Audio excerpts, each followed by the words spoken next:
Welcome back, everybody. I saw the comments. Or escape is definitely on the docket for this next section. Welcome back, everybody, to the discussion with Project Combat. If you're watching this on YouTube, we just did about a 2-hour discussion about combat and systems and how the combat system can be improved. So if you want to see that, go check out his YouTube channel, Project Combat. That'll be uploaded there. And we'll link it when those come out. But this section, we're going to talk about kind of just the general game as a whole, which I'm actually really personally curious about your thoughts on, because your videos are solely focused on fixing the combat system, right? Which I think is fine, like, you know, kind of address one problem at a time. But I'm curious to see what you kind of think about the game as a whole and some of the decisions that are made. And so leading off from our previous kind of segment, I guess, power creep, I think, is the first thing that we want to talk about, which is sort of combat related, right? But power creep can relate to other aspects. And, you know, the other day on stream, I was talking about, like, you know, what are some good updates that the RS3 team actually released recently, right? And the one that I thought about was archaeology. Like, archaeology, for me as a new player, feels really good to do. It's one of my favorite, probably my favorite skill in any version of RuneScape, right? It's very nuanced. But then a lot of people were saying God Wars 3, right? And I think they were talking more about the mechanics of the bosses, right? But I personally think that God Wars 3 was an absolute terrible job of managing balance and power creep in these things. You know what I mean? Like, just from an outside perspective, kind of looking in, it's like, okay, there's this new staff and this new ability, and all of a sudden you can do double damage with magic. You know what I mean? Like, you know, how are you able to balance around that, right? So as a more experienced player, how do you feel about that? About power creep in general? How power creep, but also how maybe the RS3 team could do better with it, or are they doing an okay job? So I think power creep is one of those terms people kind of just use, not necessarily correctly. They just like say power creep bad, therefore we shouldn't do it. This is power creep, avoid it. Some power creep is necessary, right? Also, it depends on what your goal and design vision is for your game. Like, if you intentionally want to make the player more powerful every 6 months, they can do that. And maybe at some point they said, hey, our game is at its current state too difficult for the average player, so we have to sufficiently power creep everyone so that our content feels accessible because we made it too hard in the first place. Then from their perspective, they're not going to introduce content that's even harder to justify that recent power creep, because they land on the conclusion that people aren't engaging with their content. So let's introduce power to the players so that they can now do the content. So I don't know what their goals were, right? Maybe they're very happy now that people are attempting Viral Go and AOD and whatever, because you have Crypt Bloom and you can AFK DPS everything with Greater Concentrated Blast. It's hard for me to actually comment like meaningfully on whether or not they're doing it right or wrong. Right, but how do you feel like about it, though? You know what I mean? Like again, you don't necessarily need to look at everything from a design perspective either, but just as a player, you know what I mean? Or, you know, if you were behind the wheel, per se, or had your hands on the reins, you know what I mean? How would you feel about the state of the game right now? It's still a hard question to answer because I think EOC is already in a crappy state.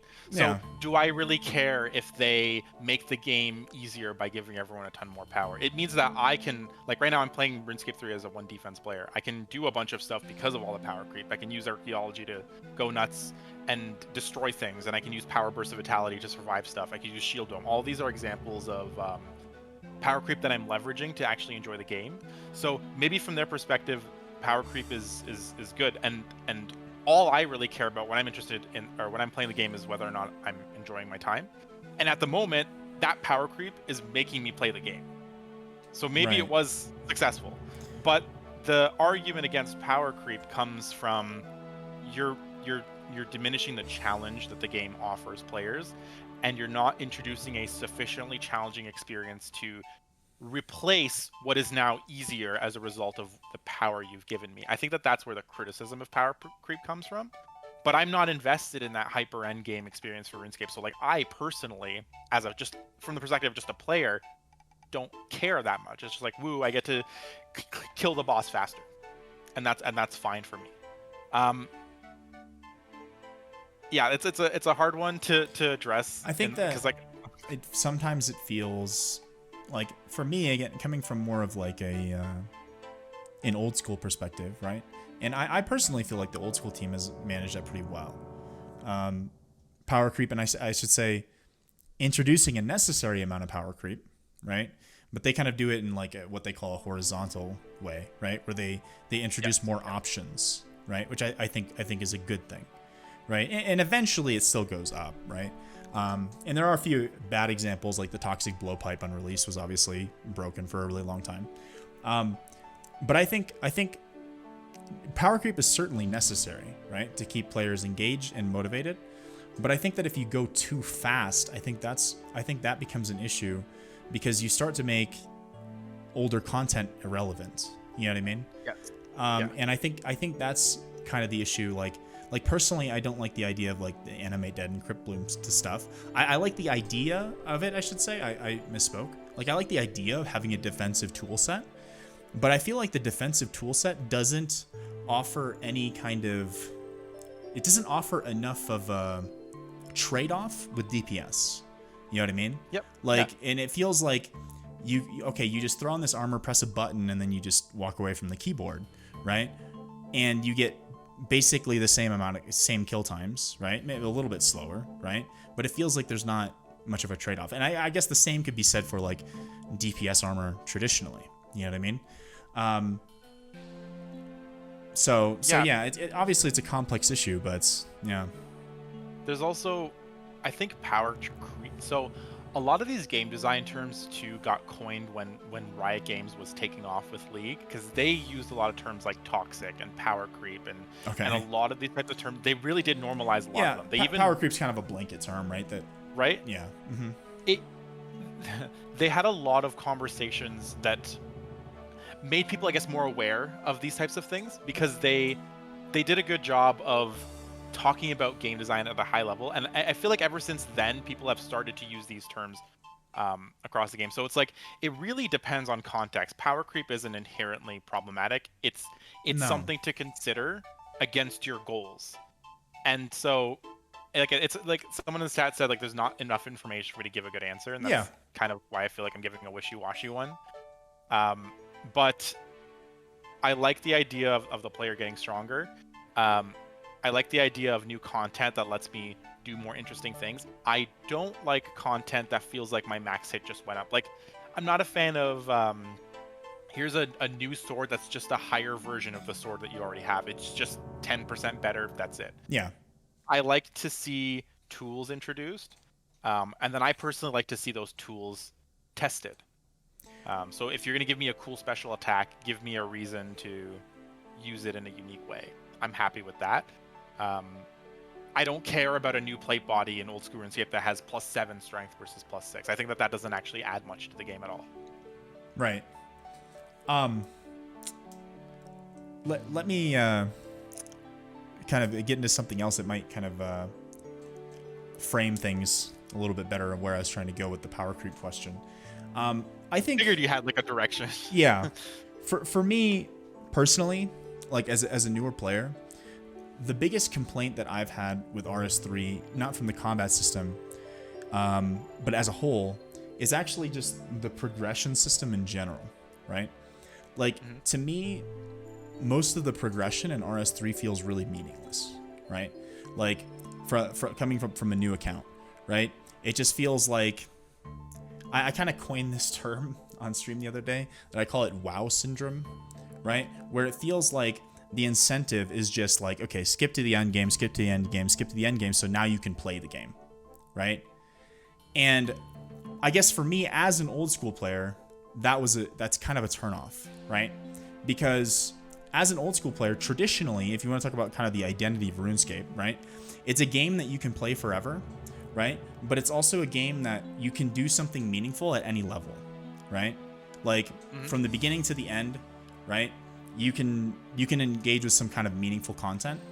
Where before this podcast a couple days ago, it's not really a podcast, but you know what I mean. A couple days ago, I asked on my YouTube channel what people thought was kind of the biggest issue facing RS3, and there's a lot of kind of mixed answers, but one of them said that they thought there was too much saturated content and outdated content between the early and the mid game, right? And I think that that's actually has to do with, honestly, this might sound weird to a lot of people, but I think that the progression is too fast, right? Because I think that if you're able to slow it down a little bit, every level feels meaningful. You know what I mean? Because you unlock something new to do, right? And you know you're not going to get the next level in 10 seconds, right? Or in a few minutes or whatever, right? Where if you have a progression system that's really, really fast, right? All the content from the like early through the mid game is just filler content, right? Because you skip through it super fast, right? And then by consequence, it's also low effort, right? Which I think we see with a lot of early to mid game content in RS3, right? Where I'm not saying like the old school system is perfect. Like a lot of people don't like a game that's that slow, but at least with old school, like every single level you get feels meaningful. It feels like, okay, you know, or every little milestone along the way, it unlocks something meaningful to do, whether it be a new mini game, you can go do, you know, Barbarian Assault. That's actually meaningful content. That's not a waste of your time, right? So kind of getting back to power creep, I feel like in addition, like the FSOA, obviously right now it's a very expensive weapon, but it very much trivializes a lot of like earlier bosses and whatnot and a lot of content. If you learn that kind of cut and paste rotation that we talked about, right? It kind of trivializes a lot of things where personally, this might not be the opinion of everyone, but as an old school player, maybe I'm just so nostalgic of it, but I like the idea of being able to start at the bottom, right? I can do whatever, right? I can play optimally if I want to, but I don't think like a system like old school, I don't think that it punishes you for not playing optimally as much, because there's still something you can do along the way. And that's, I think, something that I would like to see in RS3 is just have maybe a slower system with a lot more content along the way. You know what I mean? Maybe old school's not the best example. There are like bad things about that, like certain skills and whatnot that don't vie into that. But in general, there's something kind of meaningful or rewarding that you can do along the way, and it doesn't feel like a waste of your time to participate in that content, right? Where like for example, like on my streams, people tell me like, okay, skip God Wars Dungeon 1 completely, right? Like it's like, okay, you know, just skip a God Wars Dungeon, get a Sun Spear, and go rush to Hellweir or whatever, right? And I think maybe that's the optimal way to do it, right? As an Iron Man, right? Just go, you know, skip this content. But I feel like it shouldn't feel like a waste of time to do that. You know what I mean? It's technically a waste of time to do anything suboptimally, right? I think even old school has a very optimal route that you can take. Absolutely, but I think the options are viable, right? Like the other options are viable. Like if you look at training methods for a skill, for example, like if we look at like fishing, like the optimal way of doing it is barb fishing all day, right? But like Temperos is a viable option, right? If that's what you choose to do, right? Mining, like Motherlode Mine is more AFK, but it's slower, right? You can do Amethyst if you want to do something more AFK. You can do Blast Mine. There's options, and of course there's an optimal route, but the options that you have are viable still, right? For an average player, you know what I mean? So I kind of have the reverse opinion. I feel like old school's skilling doesn't attract me as much. Okay. When I'm on old school, I won't bother training any of the skills unless I have like a good reason to do it. And usually that reason is it gives me some sort of combat benefit, like it's a quest requirement or it unlocks something that gives me a power in combat. Because mostly I care about combat in old school. So my fishing level is like 56 because I see no reason for me to chase that skill. Like it literally offers me nothing. Okay. Whereas with RuneScape, there's a lot more rewards offered at like a higher level for certain skills that offers like some sort of untradeable reward.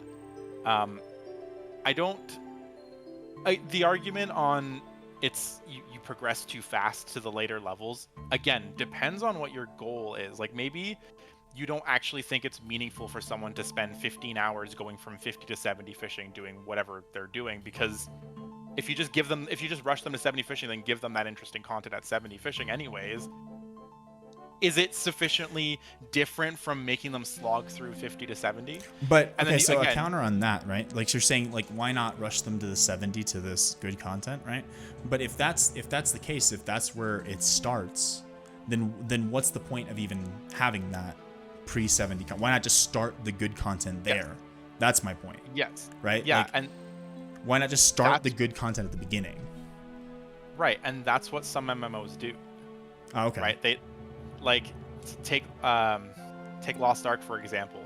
They had tier 1, tier 2, and now tier 3 content. Tier 1 content was the only content in the game. Then they introduced tier 2 content, and they started speeding up tier 1 content to rush you to tier 2. Now they have tier 3 content, so tier 1 and tier 2 gets rushed through. Now, if you start Lost Ark, you get a literal thing called a power pass that skips you to tier 3. Because tier 3 is the new, fun, interesting content, so it skips over so much of the game. I think RS, like EOC, just kind of indirectly does that by saying we're going to hyper overload level 80 to 99 because that's where the majority of our current player base is, because it's an old player base. So for the newer players joining, because Jagex isn't going to release content for level 60 fishing, like it's not going to hit a lot of players because so many people are already past 60 fishing. They want fish like 80 fishing, 90 fishing content. So they have to create content that's 90 fishing. But that means that your new players need to kind of be pushed towards that. It feels the early game really just feels lackluster, right? It just feels like there's nothing to do other than get to the late game, right? Again, right, so and it's coming from a newer player. That's how it feels to me. But I just don't see that as like meaningfully different from saying what level does late game start, and what are the possible pathways to get there. Like when I play my Iron Man on old school, I started it maybe a couple of years ago. I didn't have the same experience as you. I felt like I could just pick a goal and just pick a random way to go about it, and I changed it up. Like when I was going for 80 crafting for invention, I know that the optimal method was gem crafting, but I also know that I could go do some PVM to get some other gold to pick up some hides and then later turn that into crafting experience. So I didn't have the same experience, and that's maybe because I wasn't hyper focused on what that optimization was. I didn't know or care what the optimal route was. I literally just picked a skill, looked up the skill guide, and oftentimes it had alternative methods based on what my goals were. If I wanted pure XP, I could just go mine and drop stuff, but if I wanted to be a bit more optimal, maybe I could go mine this particular element or mineral because it gives you something you need later on. Sure, in the game. It might benefit you for the long term. Yeah, I just didn't have that experience, and I played Iron Man recently, but maybe it's because I don't find old school skilling particularly enticing, so maybe I'm biased against it already, so that I'm okay with RS. And it's possibly right? that I'm biased the other way around as well, you know.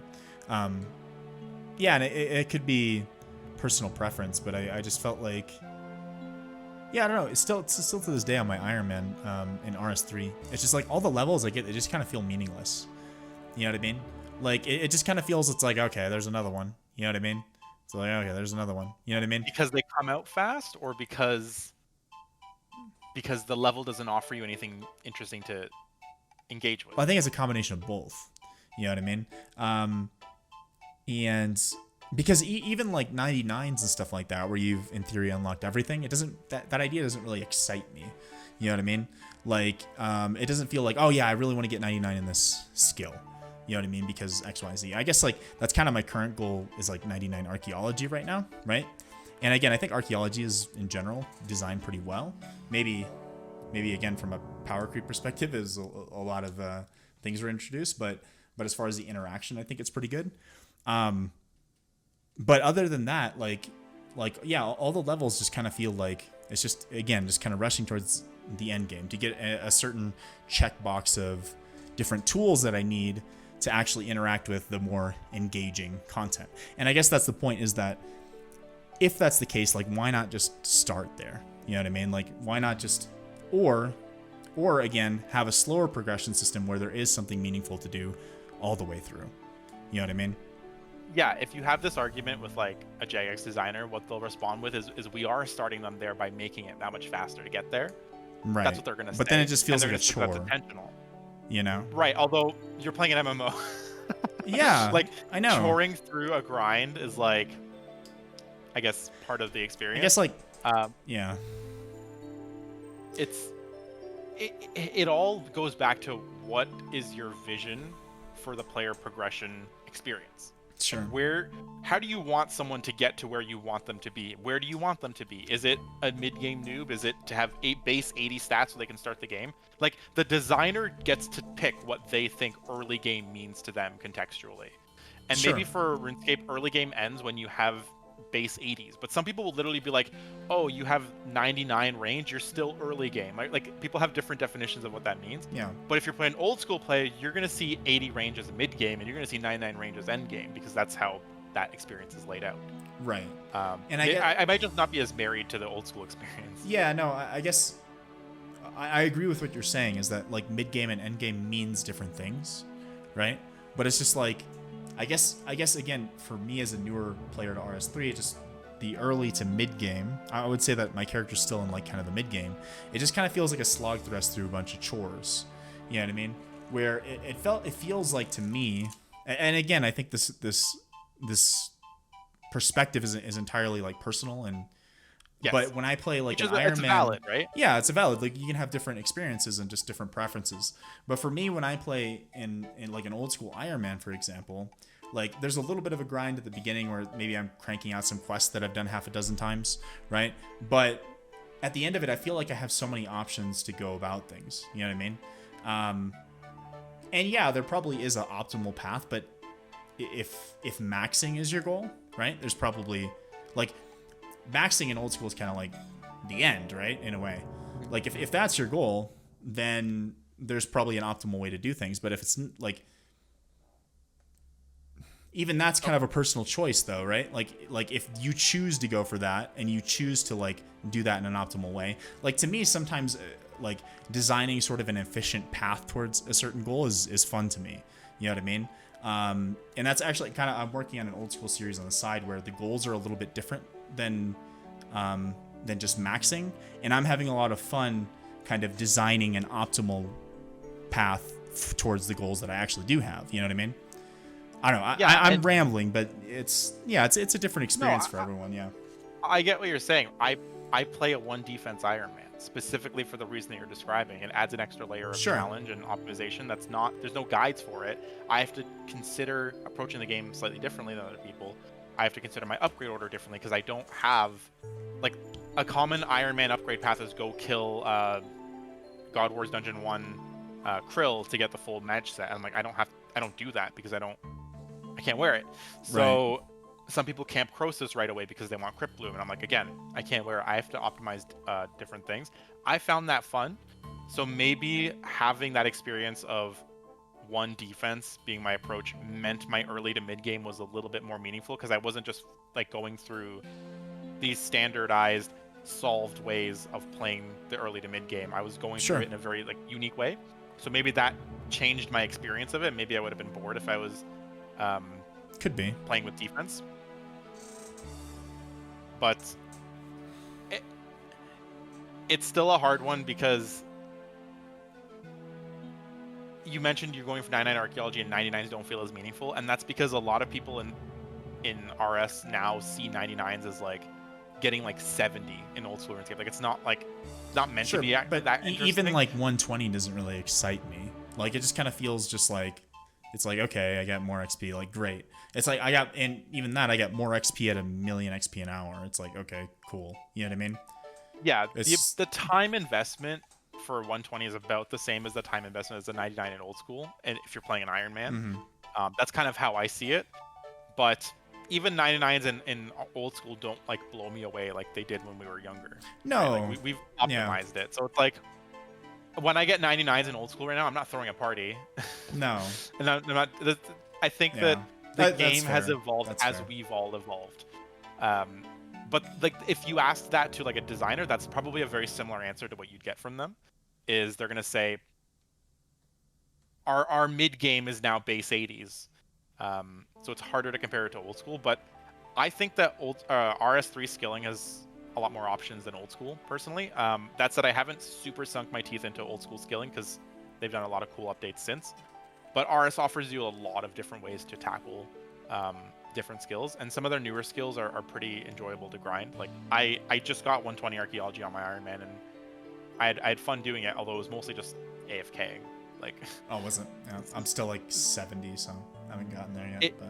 But the good part is, for archaeology specifically, I found that 1 to 99 takes about as much time as 99 to 120. Like it scales pretty um, interestingly that way. It's about half and half. But eventually you learn the formula for approaching archaeology, and you just do it over and over again as an Yeah. Iron Man, and then it turned into AFK. Right? It wasn't like this super cool thing, but the whole point of archaeology being interesting is the little mini games that they force you to do. Like they give you a tetra compass, so you go and Yeah. run off and And the get a free mysteries reward, right? and all these things. Yeah, little mini quests thrown in, completing collections. Like they did a good job of giving you kind of milestones and goals beyond just the Yeah. standard grind. Whereas to me, old school feels like a standard grind unless I go and decide to train a skill through a mini game if it's an option. Yeah, I think maybe RS3 with has the nailed options. recently. Yeah, I agree with the archaeology thing. I think archaeology is pretty much nailed it. I think maybe what I'm speaking of with the options with old school is like maybe it has to do with more updates in the last 5 years or so, a lot of recent things, because it just feels like, yeah, like again, like mining, for example, with old school, like in mining, I don't think is even that great of a skill in old school compared to other ones. But there's still a lot of options, and there's a lot of viable options. You know what I mean? Where sometimes it feels like in RS3 a new skilling method's released, and then all of a sudden it's 2 or 3 times XP faster than everything else. You know what I mean? And it's like if you don't do that, then you're just completely wasting your time. Where with the options in old school, it feels like there's pros and cons. You know what I mean? Like again, like it can't like motherload mine versus like blast mine or something like that. You know what I mean? It feels like there's kind of pros and cons, or like a good, I think maybe a better example because they're more comparable would be doing like Temperos versus barbarian fishing. Again, those Temperos is kind of a newer thing. I believe they're comparable XP rates, they're similar, but barbarian fishing you get the passive agility XP and the strength XP. Like a hyper efficient like rank going player would 100% go 3-tick barb fishing all day, right? But Temperos is a viable option. You can get a unique pet from there, right? There's different rewards, right? And it's different content, and they're like depending on what your goals are in old school, there's no wrong answer. You know what I mean? And that's how it feels like to me. Where sometimes it feels like an example from when I used to play RS3 was when the art came out, right? It was like ornate turtles were like all of a sudden 3 to 4 times XP what you could get previously with Hunter, right? And it was just like what the fuck is this? You know what I mean? It was like you know, draconic Jadinkos before that were like what, maybe 250k or something like that, and then all of a sudden ornate turtles you could get like over 1 million XP an hour just like overnight. You know what I mean?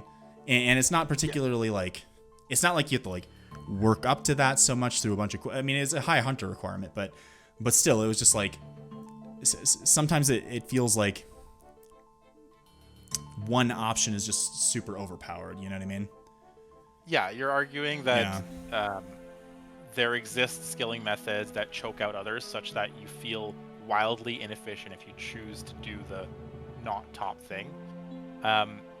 There's absolutely examples of that, but I find that like there's sufficient examples of that in old school RuneScape, and then there's sufficient counterexamples in RuneScape. Like the best example in old school is Wintertodd, right? Like when that was released, right?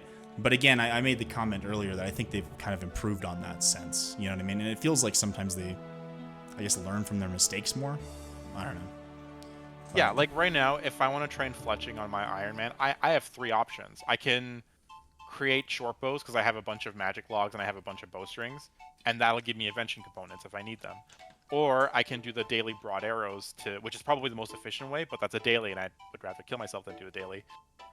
And the other option is the more recent, like AFK fletching, where I collect like arrow shafts, and it's a pure AFK method. And I feel like I can do any one of those and feel like I'm making progress based on a goal that I have. So I think there's examples of that. But I feel like that's only at level 90 plus, though. You know what I mean? I don't remember what level that fletching thing unlocks. It maybe unlocks at like 80. But again, you're rushing to 80 anyways, right? And so if 80 is when they define what that mid-game point is, then it's not too much different from saying at 50 fishing or 60 fishing, you can go and select. I guess some more that's maybe options. what my core like disagreement is that like with this is just that I like is again the kind of progression curve. Like I think that some people might prefer that. It's just like, okay, rush to the end game and then do the content, right? But it's like, why should I have to spend 100 hours doing that when I could just start the game from the beginning and have it feel meaningful the whole way through? Yes. But I think a good segue, Nick Man over here says Elder God Wars has no requirement. Croesus being high XP and loot makes no sense to me. That's something that like I've commented on several times in my progress videos and stuff for Iron Man, is that like for example, I just did Azanandra's quest, right? Yep. And I realized I was like, wait, this whole quest is about Azanandra. I was like, but Desert Treasure isn't a requirement, right? Yep. So I'm like, you can do this quest while Azanandra is still trapped in the pyramid in the middle of the desert. You know what I mean? And then also like, as a new player, right? I walked into Elder God Wars like as like a brand new, and I'm like, what the hell is going on, right? I was like, there's these Elder God eggs. Like, how is a person who's completely new to RuneScape, like all of a sudden you're throwing him into this late like storyline progression stuff, just out of the middle of nowhere? You know what I mean? And then all of a sudden you backtrack, and then later on you go do a quest that happened chronologically before this. It feels really weird. You know what I mean? And I understand that maybe they're catering towards the high level community a bit, and like, you know, there's Sumo in my chat. He always just spams quests bad all the time, right? Like, I know there's some people that feel that way, and they don't want to lock content maybe, but it feels like it should be. Like, you know, you should have to kind of progress through this. Like, if you're fighting this, you know, minion of the Elder God Wen, right? Like, it feels like you should understand why you're doing that. You know what I mean? I don't know. How do you feel about that?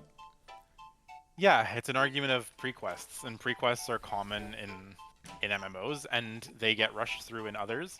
The answer is, once again, complicated because RuneScape's such an old game. Yeah. And, like, think of it from the perspective of the lead designer, right? You have this quest that you and your team have been working on for 6 months. It's a cool quest that uses amazing modern graphics, Azanadra's quest. You release it, and then you give it a Desert Treasure requirement. Desert Treasure requires quests that were built in, like, 2005.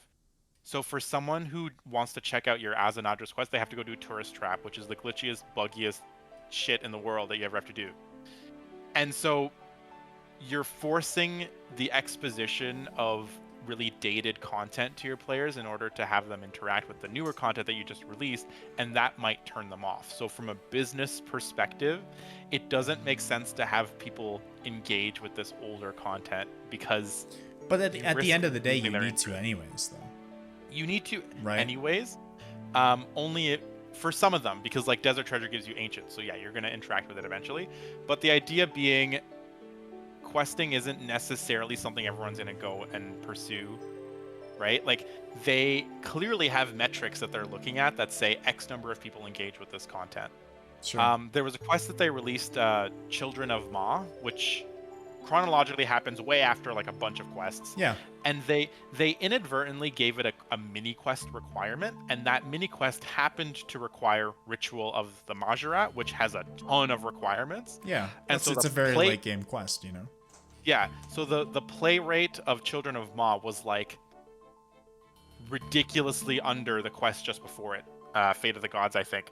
And so they ended up removing the mini quest requirement because they realized, yes, thematically, chronologically, story-wise, it makes sense to have people play through all these quests. I think Sliske's Endgame, or one of those quests, still requires Ritual of the Majorat, though. I think it does. I don't know. I think I was looking at that on my Iron Man. I think Sliske's Endgame requires Ritual of the Majorat. They might have for that quest because it was an iconic one, and maybe people were criticizing them for it. I feel like it wouldn't, though. Like, that's inconsistent with what their philosophy is. But I don't know. I haven't done that quest in years. But I did notice that, though. I did notice that, like, so Spankity just brought it. Walguthic Sleeps. They changed the requirements for that. Like, when I started doing my Iron Man, I looked at the Walguthic Sleeps and I was like, wait, what the hell? Right? Because I remember it used to require like 260 quest points or something ridiculous like that. And it used to require a lot of big quests like Branches of Darkmire, and it just doesn't anymore. But their logic is the same. They want to increase play rate, and I think the other thing they're trying to avoid, they don't want you to look at like, if I say to you Wild Gothic Sleeps is a super cool quest, I think they want to avoid you looking at it and going, oh my god, I have to do 300 quests before I can do this quest. No thank you. Like, they're probably minimizing the like visceral reaction someone has to this incredibly gate-kept content.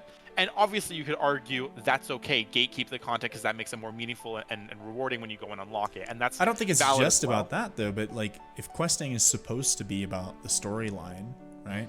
And like, you know, I feel like that's a good thing as well. Like as with the example of Sliske's Endgame, like there's nothing from that quest that you really need, right? Like it has good rewards, right? But there's nothing from that quest that just feels like it's like, okay, you can't play the game until you have this. You know what I mean? Yeah. And so I think it's space? What? Like for quests, if you say like, because essentially like what you're kind of pseudo arguing is you can create quests that have these complex requirements, but give them rewards that don't feel like you have to go and complete that content, and that makes it okay for it to have complex requirements. Yeah. Frost just said in the comments, he's like, I can't believe they're gonna make me play through the storyline before doing the finale. Right. Like, now, yeah. when you think about this, is actually, it's really standard in MMOs. Really, really standard. Like when you go log on to World of Warcraft right now, do you have to go play through every single expansion from the release date up until now to do the most recent content that's coming out? Yeah. That's like, no game does that. No MMO does that. If I log into Lost Ark right now, I'm not playing through tier 1 and tier 2 storylines. There's 8 islands that, 8 continents with 200 quests each that you don't have to go through because they push you to what's recent and modern. Okay. I don't think what Jagex is doing is inconsistent with what's standard for MMOs, and I don't think they have a good reason to deviate from the standard. I think that they did deviate from the standard up until the past 5 or 7 years, and they've more recently realized the reason other MMOs do this is because people just don't want to go through the storyline. They do. You can't skip to the finale of a, like, I can't do Extinction, right? That's the finale, or sorry, Twilight of the Gods. I have to start with Azanadra's quest and then do etc. They're just compartmentalizing the series so that you don't have to finish season 1 before you can start season 2. That's what they're saying essentially. Yeah, that makes sense, right? Yeah, again, I'm just kind of saying like this is kind of what felt weird to me. You know what I mean? Like coming in, like it's like, oh, I have a brand new character, and then I walk east out of Varrock, and then all of a sudden I stumble into this massive, you know, war zone of all these elder gods that I have no clue what the hell is going on. You know what I mean? It's jarring. It's not out of character for even things outside of games, though. Like a good example is TV shows. A lot of them design their shows so that you can jump in on season 3 and still kind of enjoy it. That's why they do a lot of recaps, a lot of like. Sorry, what show? I didn't make a name a specific show, just okay. Like in general. Like a TV show will try to make different seasons feel like you can just. Well, it depends on the show, watching. Though. You know what I mean? It depends on the show. Absolutely, yeah. You're gonna miss a ton of context, right? Right. But even like let's say, I can't even think of an example right now. But yes, absolutely, you're gonna be missing a ton of context on what's going on. But it's easier for a show to captivate you when season 2 just started and that's all the hype, even if you've never seen season 1. Because if you start watching season 2 and you go, oh, this is cool, you're gonna go back and watch season 1. Well, I think this is different. Like this is maybe getting off track, but I think that nowadays, I think that's kind of the old model with TV shows, but I think nowadays they've started to go towards more of a kind of linear deal because of things like Netflix, right? And things like you can sit down and binge watch however many seasons of a show, but I think that formula that you're talking about, I think that mattered more when it was TV based, right? And it's like, okay, if you're not here on every Wednesday from 2005 to 2007, then you're gonna miss everything. You're gonna miss some major plot line. You know what I mean? Yeah. But I think they've started to kind of deviate from that. But I understand what you're saying. From like a production and hype perspective, you don't want a TV series that's going, oh my god, season 5 of our new show coming out. You don't want someone to ever look at the go season 5. I didn't watch seasons 1 through 4. I have no reason to ever engage with this ever. right? Like that's inherently bad. You want to at least be somewhat enticing enough such that someone can feel like, oh, season 5, yeah, I'll give it a try. Oh, okay, that's kind of cool. Maybe I'm gonna go back and watch the rest. You don't imagine if like Netflix didn't let you watch season 5 until you watched seasons 1 through 4. Like it was like a requirement on the Yeah. app before you can continue, I right? guess. So I think I think that's. it's just I don't think standard anybody does entertainment. that though. I don't think anybody really. I don't know. Is there anybody You'd be who really surprised. starts? Really? Okay. You would Maybe be I'm not see. open-minded I'm enough. not like but, that at yeah. all. Start me from the beginning. I don't want to see anything in the other seasons because I don't want to be spoiled. I want to see the Yeah, build me up, too. etc. Absolutely. But the average person, I don't think people think like that. I think I that was pissed at my we're the girlfriend. weirdos.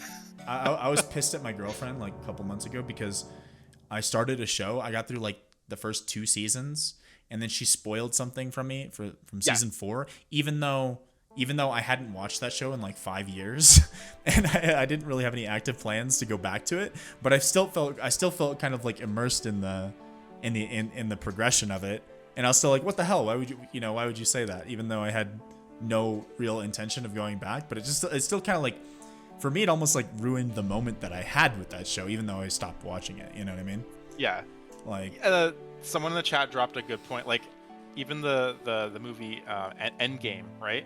Does everyone who went and watched Endgame, did they all watch the previous ones, or did some of them get dragged with their friends? that's a and good they just point. like ended up watching it, and then they're like, oh, I like this. They're gonna go watch the previous ones. So just at a high level, to answer your question, I think that it's standard for them to not require 7 years of quests to do like the recent storyline. I don't see that as a problem personally. I think we're just so used to it from like quests like Wild Gothic Sleeps that it's jarring for it to suddenly switch. But they are doing what's standard practice rather than being like edgy, right? Yeah, and yeah, I suppose. I mean, I don't have experience really with other MMOs, so it's hard. It's hard Most for of me to them say. will skip you, right? Like if a new expansion Yeah. drops, a new expansion is a new story, but you start a new MMO and they try to like rush you to that expansion. I guess maybe that's the nostalgia in me that wants to hang on to Yes. all of RuneScape, right? It wants me to hang But on the to the quests are whole still thing. there. And that's what they're going to say. They're going to say the quests are still there. You can still go do Wild Gothic Sleeps. You can still go experience that. And if that's Yeah. the type of player you are, nothing is stopping you from going, oh, let me look up the chronological order of quests and do them chronologically. Like, you can still do that. It's just not forced on you. Sure. Yeah, fair enough. That's my take, at least. Yeah, no, I think that's fair. I hadn't really thought about it that way. Yeah, honestly. Let's go ahead and just get to the elephant in the room. How do you feel about Fresh There's an Start elephant in the Worlds? room? Fresh start. Okay, so few points. Let's assume that the idea is in good faith, meaning that the intention is to bring lapsed players back Okay. and new players back. I think Fresh Start Worlds. Let me back it up. If you want to bring in new players or bring in lapsed players, you have to ask the question of why have you not played our game yet? Why are you not in love with our game? Or why did you stop playing our game? And then your solution answers that question. I don't know if Fresh Start Worlds sufficiently answer the question, because if your solution is Fresh Start Worlds, then the answer to that question is because I don't know when to jump in, or I feel like I'm too far behind, or I don't play it because I don't have anyone else to play it with and no one around me is playing it, or like early game is dead. Like those are the reasons that a Fresh Start World would solve. For old school, I think it makes very, very little sense for someone to benefit from a Fresh Start World if their goal is to bring in new or lapsed players. Like, why would I, as a new player, find it intriguing to get started when it's a fresh start? Yeah. If that's just a harder version of getting started now. Right. Especially when you can't play with your friends who probably dragged you into the game.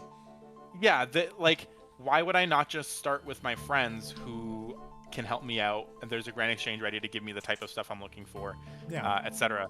So for old school, it makes very little sense. I think it's going to devolve into just content creators. And even if I was, by chance, a new player who was like, oh, what's this? Ooh, Fresh Start World's a reason to start. it's a harder experience. Like Yeah. your game is harder because you're competing for resources with everyone. Sure, it looks cool for everyone to run around Lumbridge and whatever, but because Fresh Start Worlds don't offer anything interesting for old school players, I don't think that's it's not cool enough to entice people to start playing personally. I love the idea of like when a new old school league drops and everyone's in those new early areas. I love that feeling, and I think that that's sufficient enough to get like to recreate that experience. But a fresh start server makes more sense for games like World of Warcraft and ArcAge, etc., and Lost Ark, because you stay on that server. Servers are isolated, right? You can't just like jump between World 4 and 5. I believe it would make sense. I believe somebody brought up the example. I'm sorry, interrupting. Somebody brought up the example of Path of Exile. I've never played that before, but somebody said that they have a system that works in seasons, right? Where it's like basically like 3 or 4 months or something. But that's a game that's designed around that, right? Where RuneScape is more of a game that's designed around, okay, you have this character and then you progress and you play on this character forever, you know? Yeah. Path of Exile is basically like Leagues is basically Path of Exile, like old school Leagues. Okay. And I love the general game mode. I think Leagues are a phenomenal idea. I think they need to absolutely. It. It's so fun. I look forward to the next one every single time. But to stay on topic, the Fresh Start Worlds. Where was it? I had a train of thought and I lost it. Damn it.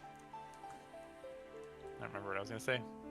I don't remember either. That's okay. Sorry. So because you're gonna get merged in with everyone else, the concept of Fresh Start doesn't make as much sense, because the whole value of Fresh Start in other MMOs is that server is a Fresh Start and it stays a Fresh Start for everyone in it, and they are in like an isolated little experience. And then that's cool because it becomes server firsts, right? At the end of 2 or 4 months or whatever it is, everyone just gets merged into the main game. But the whole like server first thing isn't gonna stick as well, because even if they have a high scores or whatever, you eventually just get merged in with everyone else. So it's not the same like vibe as a Fresh Start in other games. Yeah, that's mostly talking about old school. The RS3 version is a different ball game. Well, let's hear it. What about the RS3 version? There's inherent problems with giving people this like huge XP dopamine rush when they start the game. If you've ever seen the drop off of players after an old school Leagues event, and if you've ever played League of Legends, they did this game mode called Earth, where they basically gave everyone like 80% cooldown reduction, and like the game was just much faster. It was like League 5 times speed. Riot found that after the Earth event ended and people went back to like the standard speed game, people played it less. Like their retention Earth actually negatively affected player retention, because people didn't like the standard slow version of the game because they were comparing it to the fast version. And the same thing happens with Leagues in old school RuneScape. People get so used to the higher XP rates and everything just happening much faster and progressing sooner, that I think that there's a huge risk for them to not just like, you're speeding people through an already fast early game, and then imagine plopping people with base 80s into the main game after they just got high off triple XP for 2 months. Are they gonna like what if someone got to level 80 Slayer, let's say, they maybe did 1 level in Slayer in Fresh Start Worlds, knowing that double XP, and then they didn't touch Slayer for the rest of the event. They get dropped into the main game. Now they're going to do Slayer again. They're like, why is this 10 times slower than I would remember it to be? Because not only are you losing XP buffs, you're losing all these like random passive effects they're giving you. So the entire RuneScape 3 version of Fresh Start Worlds, it feels like they both wanted to do what old school is doing as a fresh start, but it also looks like a half-assed League, where they took elements of what a League is and kind of applied it, and it just feels like, someone put it great. I saw a Reddit comment saying they feel like they tried to appease what people interested in a seasonal game mode wanted and what this like fresh start is meant to serve, and they didn't appease either of them. Like, they pissed both people off because it doesn't serve either of them. Like, they have to pick a goal. Are you trying to create a seasonal game mode, or are you trying to bring new people into the game? Pick a goal, design around it. Yeah. That's my take. I I'm gonna quick throw away the presumption that it's all in good faith. Like Nickman said that the RS3 version feels like a desperate FOMO promo. Yep.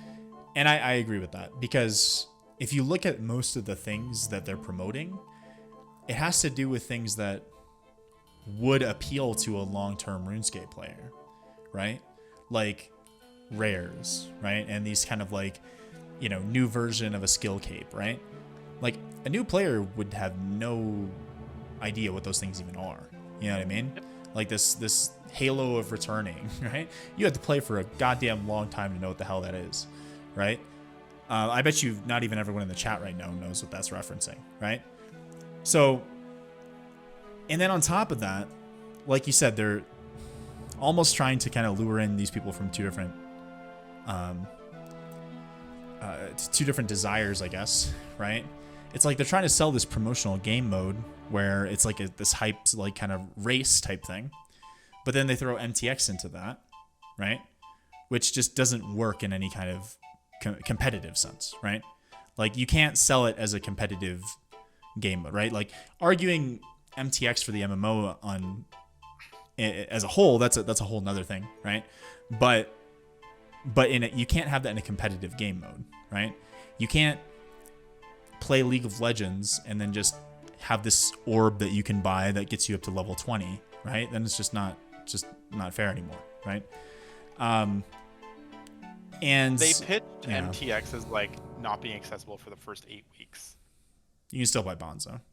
You can buy bonds. So here's my response to that. The only way to create a competitive experience that retains integrity is to also remove trading. I'd agree. If they didn't, right? Even if they don't include bonds, people will just real world trade. So right, or they'll swap or they'll alt or whatever. Swap, whatever the hell they do, right? But that's why old school leagues does it in a good way, right? It's like everyone legitimately has a fair chance of getting a dragon trophy or rank 1 or whatever. You know what I mean? And you have a full-time job. Well, yeah. Like obviously there's a time investment thing. They tried doing do you remember the King of the Skill thing they tried to do? Yes. That was kind of fun I didn't participate, but it was fun to watch, you know, people's strategies and stuff. But regardless, honestly, to be honest with you, I think that if they would have just released leagues in RS3, I think that would have been so popular. I think in the interest of attracting new players, right? Who is most likely to try RS3? Potentially maybe an old school player, right? I can see old school players maybe trying an RS3 league, right? Because, you know, it's temporary, right? They might meme on it a little bit, but I could see them trying it, right? For a few weeks or whatever, right? If you really want to attract new players, that would be the way to do it, honestly. You know? I pitched it maybe like 2 months ago to Mod Jack, who's the lead designer. I said, listen, here's how you entice old school players to give RS3 a try and fix combat at the same time and attract new players. Launch a leagues for RuneScape, give it an experimental combat system. Yeah, you mentioned that in one of your videos. Yeah, let people try this experimental combat system with this leagues because no one has any expectations. And then iterate on it and get to a point where even the old school players are intrigued enough to give it a try and they actually like it. And then you can identify what works and start porting it into the main game. And I honestly think that there's very clearly an appetite for like a seasonal game mode. Absolutely. But these fresh start worlds, they called it a seasonal game mode and it's not a seasonal game. It's just a way to bring people into the game. Like it's not a seasonal game mode. I don't see it as to drive new memberships, yeah. Yeah. So the entire concept of introducing MTX to it, if you look at it in the context of this is a means of bringing people to the main game because we're merging them into it, it's not out of the world that Treasure Hunter's available, because even if it's not available for those 8 weeks, it'll be available as soon as you drop them into the main game. Yeah. I don't have an inherent problem with Treasure Hunter being available. It's being sold as a competition. Yes. It's being sold as a seasonal game mode, and it's being sold as a competition, and it's including rewards that entice existing players specifically and have nothing to do with appealing to new players. So again, it's a result of them weirdly trying to appease people who want a game mode and new players, and then execs want MTX because new players, so you must be fishing for whales. But that's in direct contradiction to what your existing players want. So they ended up with not only an awfully communicated experience, but one that tries to do too many things and fails miserably. Does all of them poorly. Yeah, exactly. Yeah. It's one of those cases where it's like a meet halfway fallacy, where you like meet in the middle and you think that that's the solution, and it's and then you don't solve either problem. Real quick before I'll move on from the FOMO thing, but something I forgot to say is that with the FOMO, like I feel like they've made this game mode so overpowered. Like, you know, like you said, the having 3 to 4 times XP is maybe a bad thing for new players as well, right? Because you might potentially lose somebody after that, or you can have some kind of turnoff.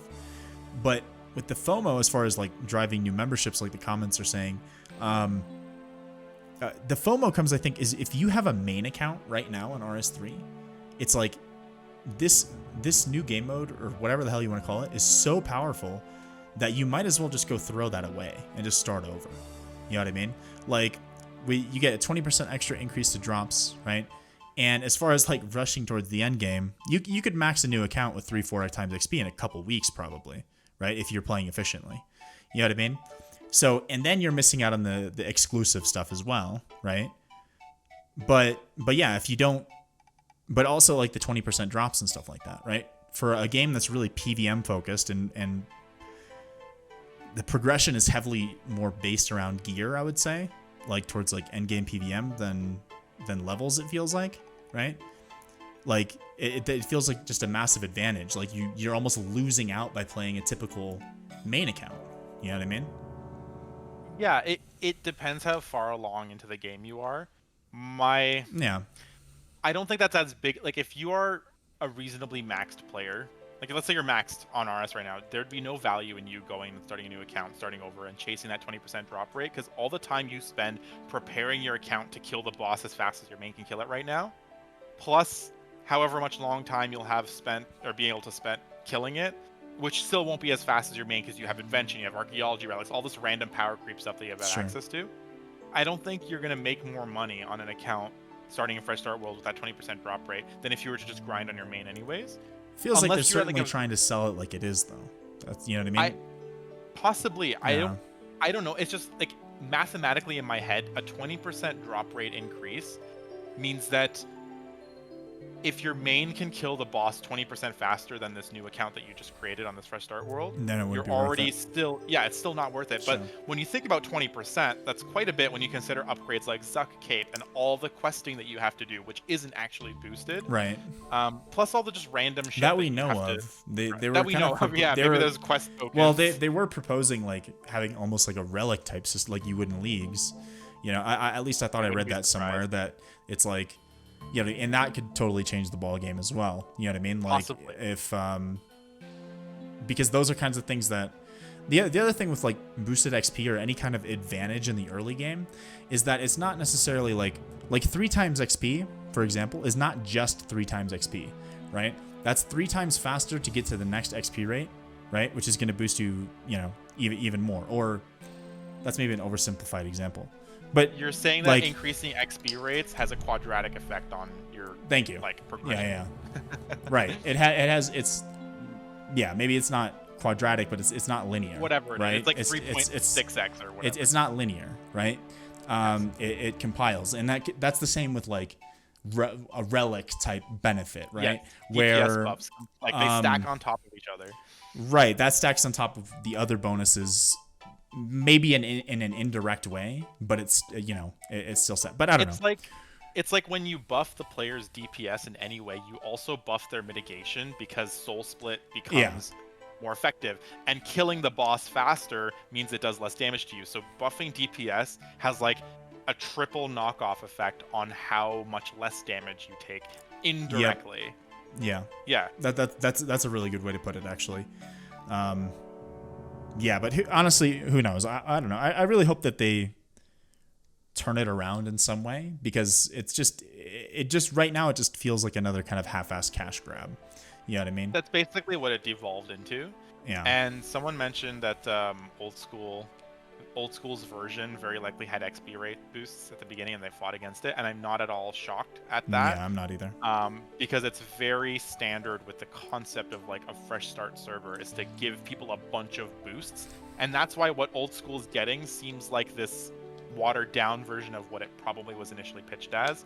But also, I don't think they can do that to the old school community and not get absolutely decimated. No, everyone would just, yeah, the old school community would never stand for that. You said in one of your videos, and I think that you have the more stance that I don't think you dislike microtransactions as much as maybe a lot of people. When I posted that poll on YouTube, that was actually the answer for a lot of people. They thought that microtransactions was one of the biggest issues with RuneScape. Yeah. I don't think that personally. I don't think that microtransactions themselves is one of the biggest issues. I do think that Jagex is at time aggressive and predatory about it.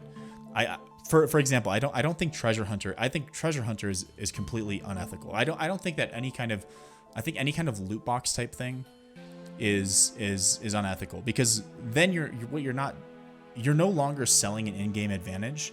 You're catering then towards gambling addicts, right? And you're sort of just taking advantage of gambling addicts, right? At that point. And we see lots of cases in like the news and even about these types of things. Do you think that MTX right now is a problem in RS3? And if so, like, is there a way to go about it in a right way? Or do you think that getting rid of any kind of advantages that you can buy with real money is the way to go? At a very high level, I think that the current state of MTX is a result of losing so many players, to be honest. That's a good point. I think that EOC was so dog shit that they bled players for a decade, and every single time they bled players, they had to further bleed or milk their existing player base, and it just got worse and worse. And so it's at the point where people that are invested in RuneScape content that engage with it hate MTX, because it's this like pinnacle of what they despise. But the ones that didn't care about combat and quit a long time ago they don't care about the game in general. Then they see MTX and go, wow, dog shit game on top of it. But I think that they honestly lost so many players that all the MTX were seeing is a direct result of them attempting to like continue profiting. Sure. I also think that well's drying up because clearly they are struggling to get new players. Otherwise we wouldn't have fresh start worlds.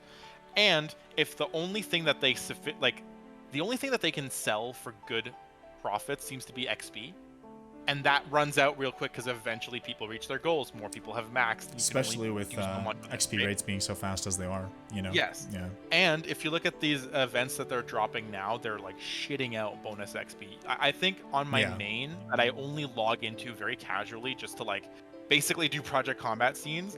If I just interact with Treasure Hunter as is presented to me in the random events, I get so much XP that I went from like 99 farming to 110 or something, literally just logging in.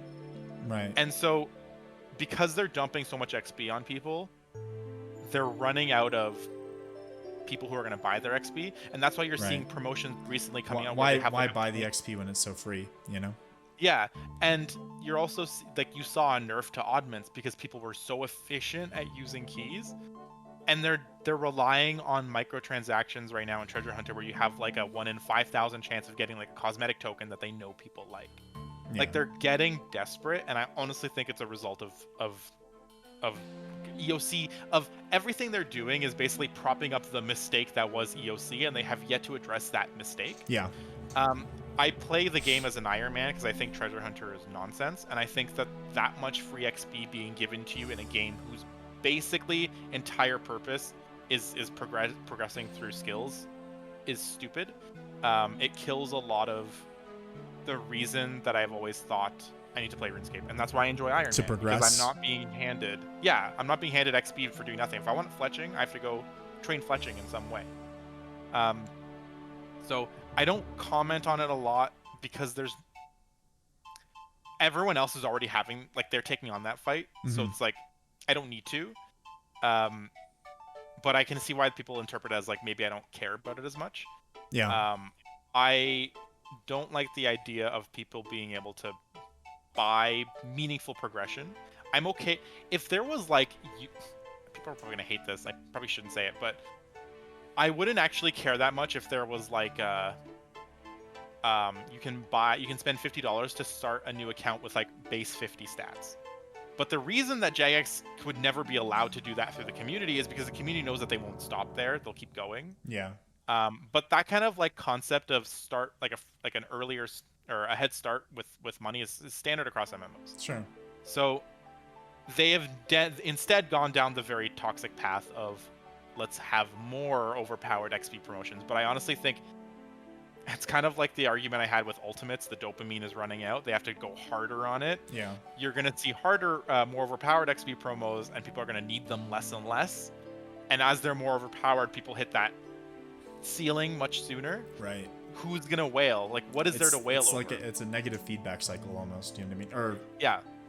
You kind of run out of positive feedback, I should say. You know what I So mean? Fresh Start World seemed like a shit. We're running out of people who are buying our overpowered XP promos are not selling as much anymore. So we need to give people a new reason to invest in overpowered promos, i.e. here's go create an alt. Here's a very enticing reason to go create an alt account that maybe you now want to max. And let's try to fish for some new whales because we got to get people invested in our game.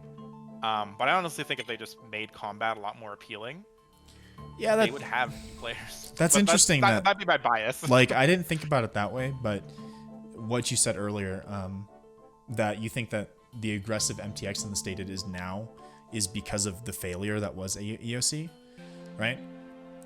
But I think we're too far gone that I don't think that, like, I do think that fixing EOC should be a high priority, but I don't think that would. I think they've gotten too much of a taste Pandora's of the box whale. is open. Yeah, You can't put it back. right. And But at least Iron Man exists.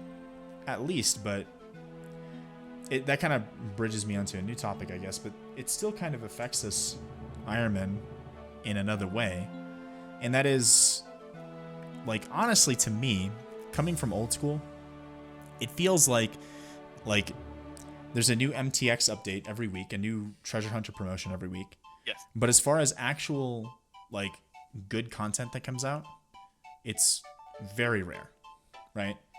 Like the recent example of the wilderness update, right? All of a sudden it was announced like 3 days before, right?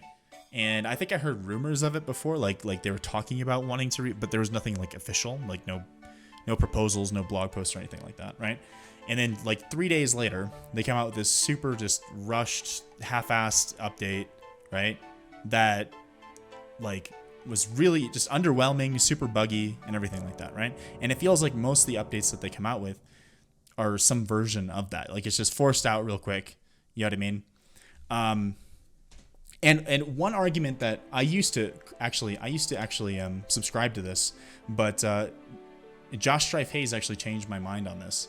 I used to think that like cosmetic MTX was fine, right? And that, you know, just selling cosmetics is okay. And I think that works in some games, like say League of Legends, for example, right? You're selling skins, right, for the game. And I think that's fine.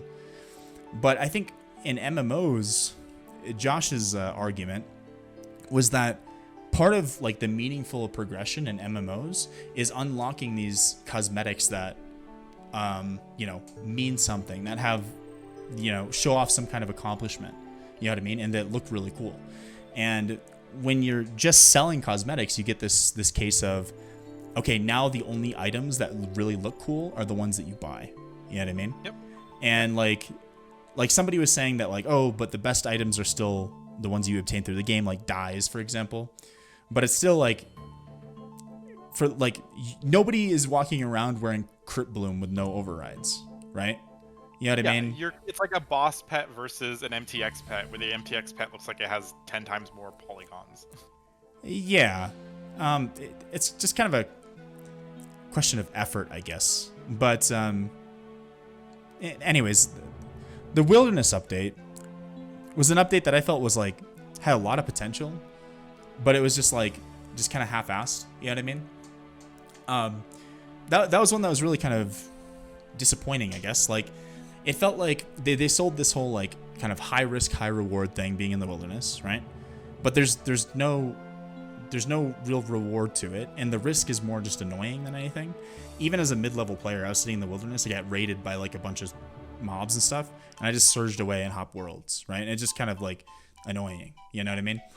The other thing was like they sold was like the longer you stay in the wilderness, like the more rewarding it is and the more dangerous it is, right?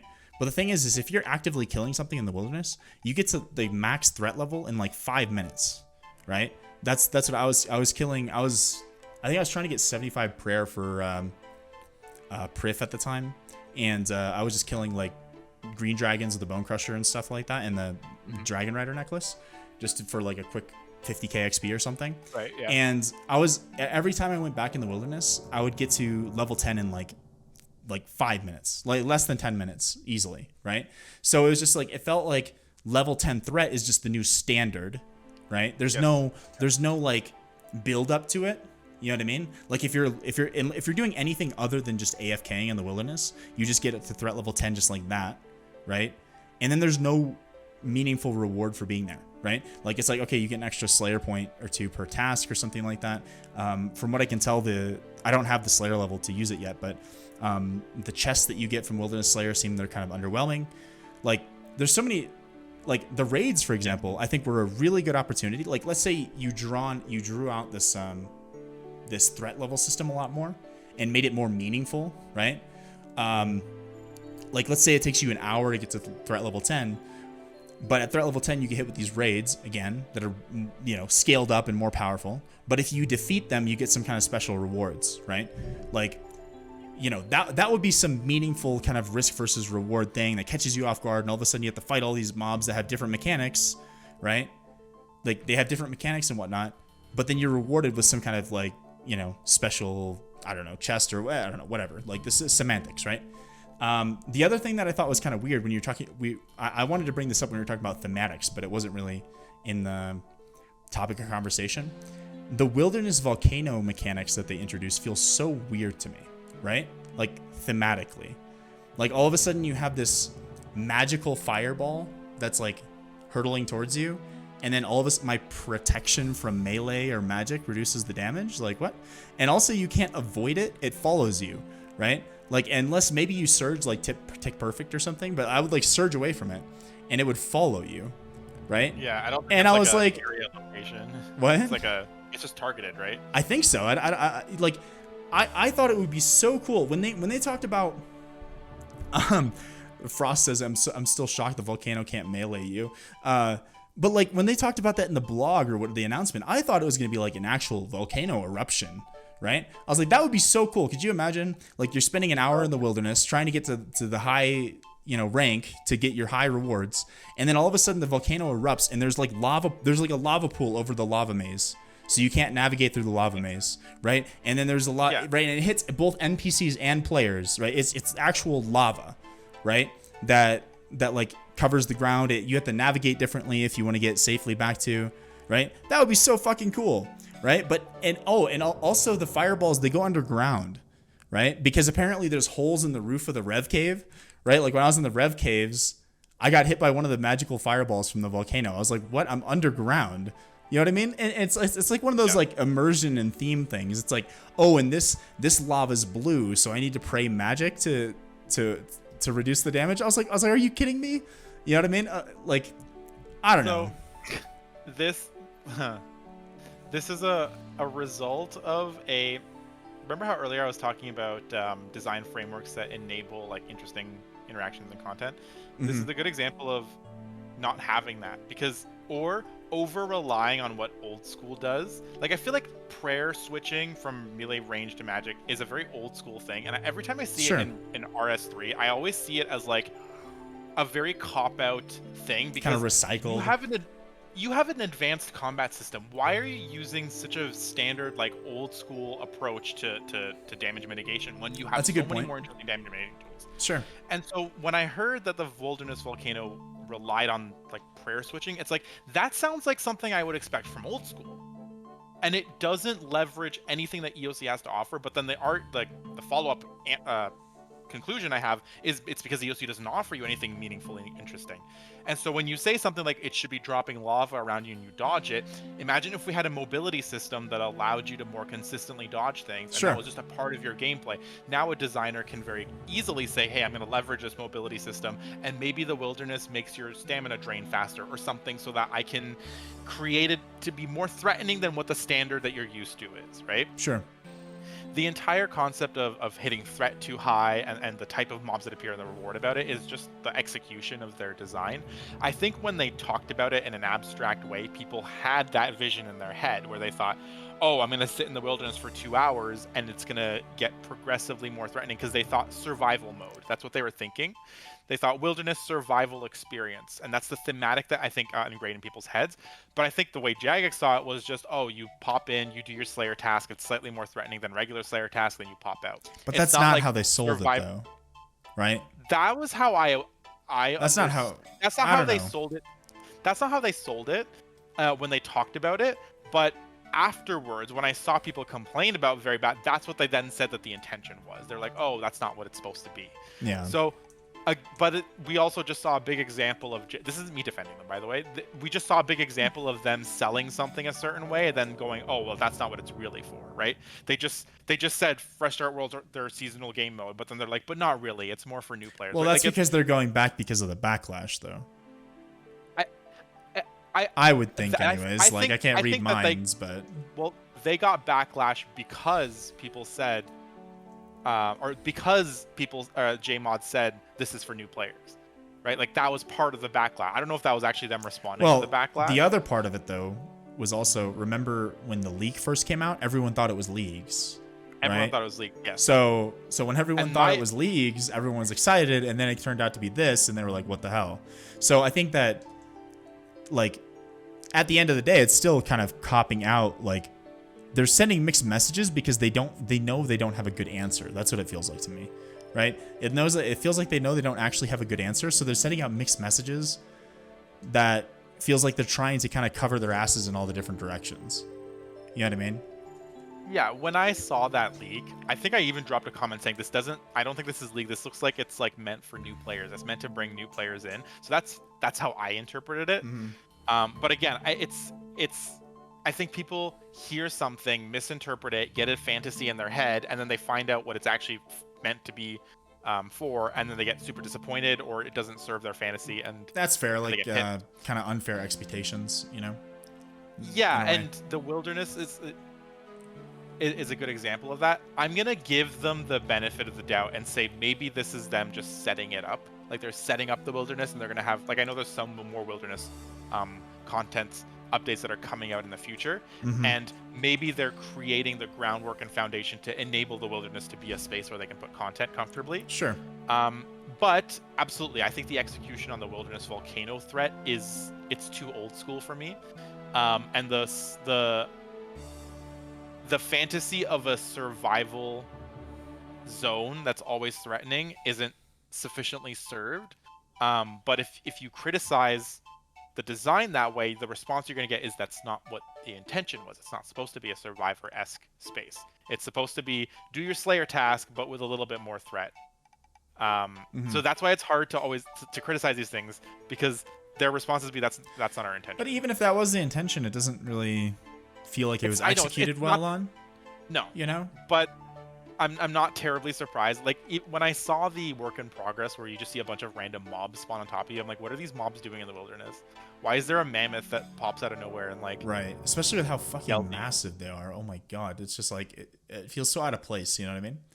I thought that those are just placeholders, and all the demons that were gonna, or all the stuff that was gonna spawn would always be demon or, like, Zamoraco lion, because that's what the wilderness is. Right. I didn't expect to see random, like, reused models, which is issue isn't reusing models. I just thought that the mobs that would spawn would be more themed. I think Ripper demons were the only themed ones. But yeah, from what I'm seeing, the execution on the gameplay behind the wilderness doesn't adequately, like, lean into what people envision the wilderness to be. Sure. It's just like a blah execution. Spankity says Hydrix dragons, which are pretty sure those are, like, Karamja themed in some way, right? Or, like, didn't they... I didn't even know there were Hydrix.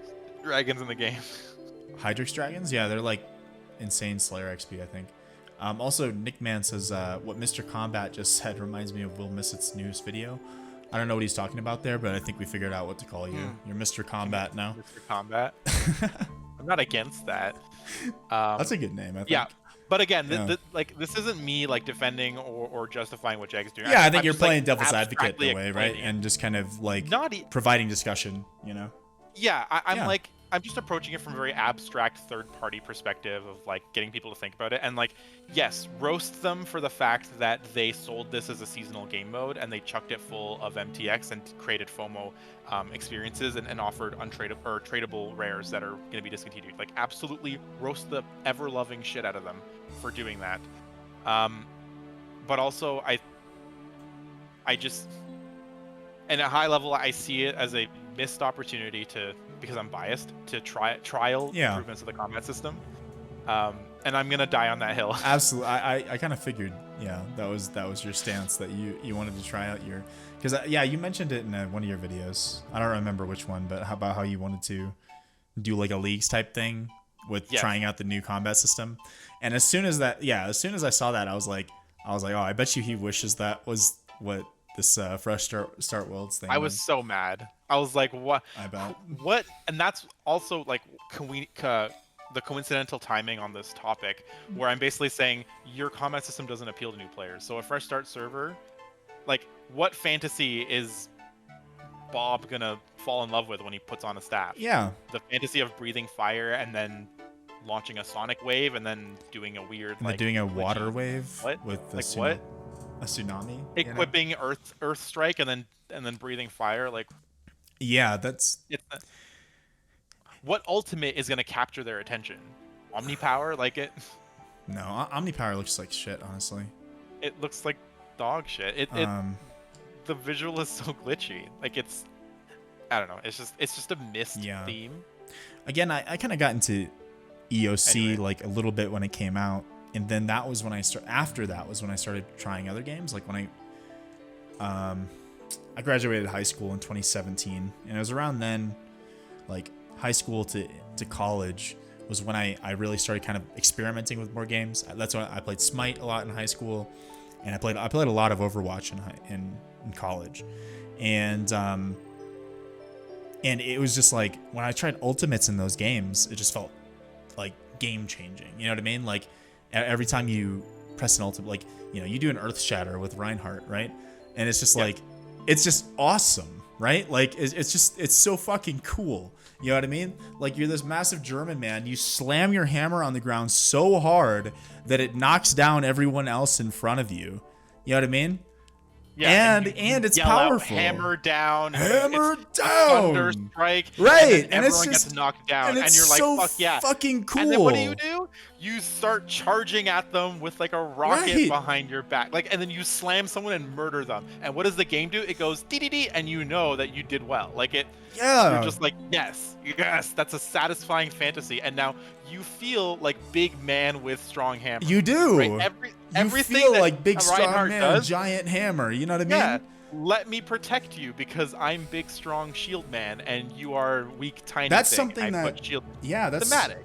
That's something that Overwatch has a lot of problems now, but that's something that it does do really well. You can't take that away from it. Is its characters, right? Is that it doubles down on the characters. Each character has a unique personality and very unique play style, right? For the longest time in Overwatch, I was a Lucio main, and I just had so much fun. Just like you were able to riding walls. It was like, so it's fun. It's fun, but also then it increases so much depth into the gameplay. We were talking about depth earlier, right? Yes. It's like the decision making. Okay, should I go right up and try to fuck with the enemy, or should I stay with my team? You know what I mean? Like, and that mobility enables the depth, right? The complexity with Lucio enables you to make these kind of deeper decisions rather than just like, you know, pressing QWERT over and over again. You know what I mean? It's also thematic because he has little skates, so like it makes sense that he can do that, and he kind of like grinds on the wall while he's doing it. Right, in this kind of futuristic universe, right? It makes sense. Yeah, absolutely. It's thematic. It's like you can defy the laws of physics a little bit if it's like it's a futuristic thing, and he's he's a DJ, right? Yeah. That's but anyways, that's kind of a counter. Again, there's a lot of things that Overwatch does wrong, but I think that the characters and the feel of it, at least in the beginning, they certainly nailed that very well. And I do think that's what's a big part of what's missing in RS3. And I never really realized it, I don't think, because I never, I mean, once you kind of get into think RuneScape, about it that way. No, you don't. But once you get into RuneScape too from a young age, like it kind of consumes a lot of your time, and you don't play a lot of other games, right? Actually, but even like the old school example, it honestly, pre-EOC served a better fantasy. It really did. Like, think about how weak someone using Fire Strike is compared to someone using Fire Wave. They're doing a different animation. They look so much cooler than you, and they're always doing it. Ain't nobody with 75 magic using Fire Strike unless they're like splashing, right, or whatever, right? But like if they're going for damage, they do that big, cool, or they have a Dragon Dagger, and you know that that's unique, and they have access to a special attack, and you don't. It's just iconic. Like, EOC just didn't do that. Like, it literally forgot that that was important. And I think old school just, maybe it was by chance that they did it correctly, but it does a better job of it than EOZ. Kind of making you feel good in the combat system, you're saying? Yeah. Yeah, exactly. Creating iconic moments that feel progressive. Like someone said, Omnipower should just launch all 4 Surge projectiles. Even that would be more interesting than the ball of water that we get right now. I did like your suggestion, but yeah, even that like would make more sense, because again, it's supposed to be. I'm pretty sure the tooltip even says like harness the 4 elements to launch a powerful attack or something like that, right? And then it's just this ball of water, and it just doesn't really make sense. It's a ball of water that explodes. I'm still trying to understand how it explodes and where the dust comes from. Or even how did they even come across that design based on the tooltip, right? If that was their goal, was like the power of the 4 elements, how do you come to just water? You know what I mean? I don't know. Yeah. I don't know. I couldn't tell you. I think that there wasn't as much effort put into like the visual. It almost seems like they designed the animations in like a vacuum and then just applied some of them to random abilities and was like, all right, this one can be this one. Some of them are the same too. Some of them are even like, yeah, absolutely. Yeah. Like I think Dismember and Sever, when you're using a like 2H sword, use the same animation. And you know, another, speaking of iconic moments,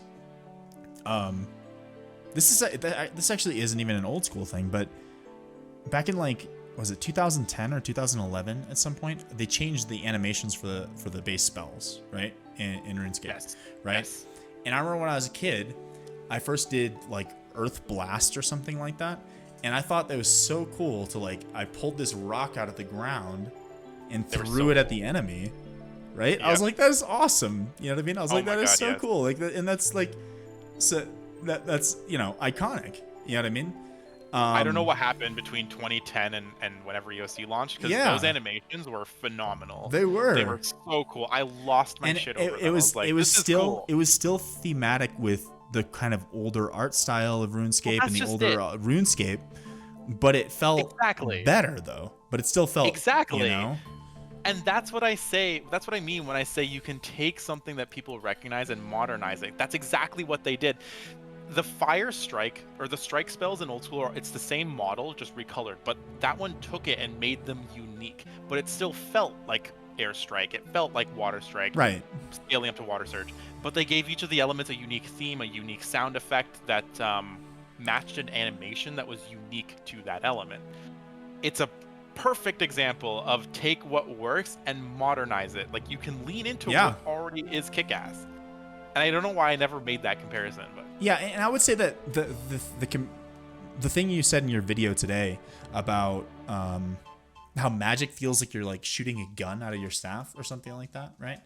And like a grenade launcher. And I agree with that. Actually, I was like playing a mage in RS3 doesn't really feel like a mage. It feels like just kind of another ambiguous form of combat that you can do from space, right? Where like in old school, the animations, again, not only more iconic, but it feels like you're casting magic, right? Like, again, the classic Ice Barrage, right? Like animation. You're like throwing your arms up, and then all of a sudden this this ice like comes crashing down. You know what I mean? It feels more magical than like, oh, here's my staff and like swing it at somebody. You know what I mean?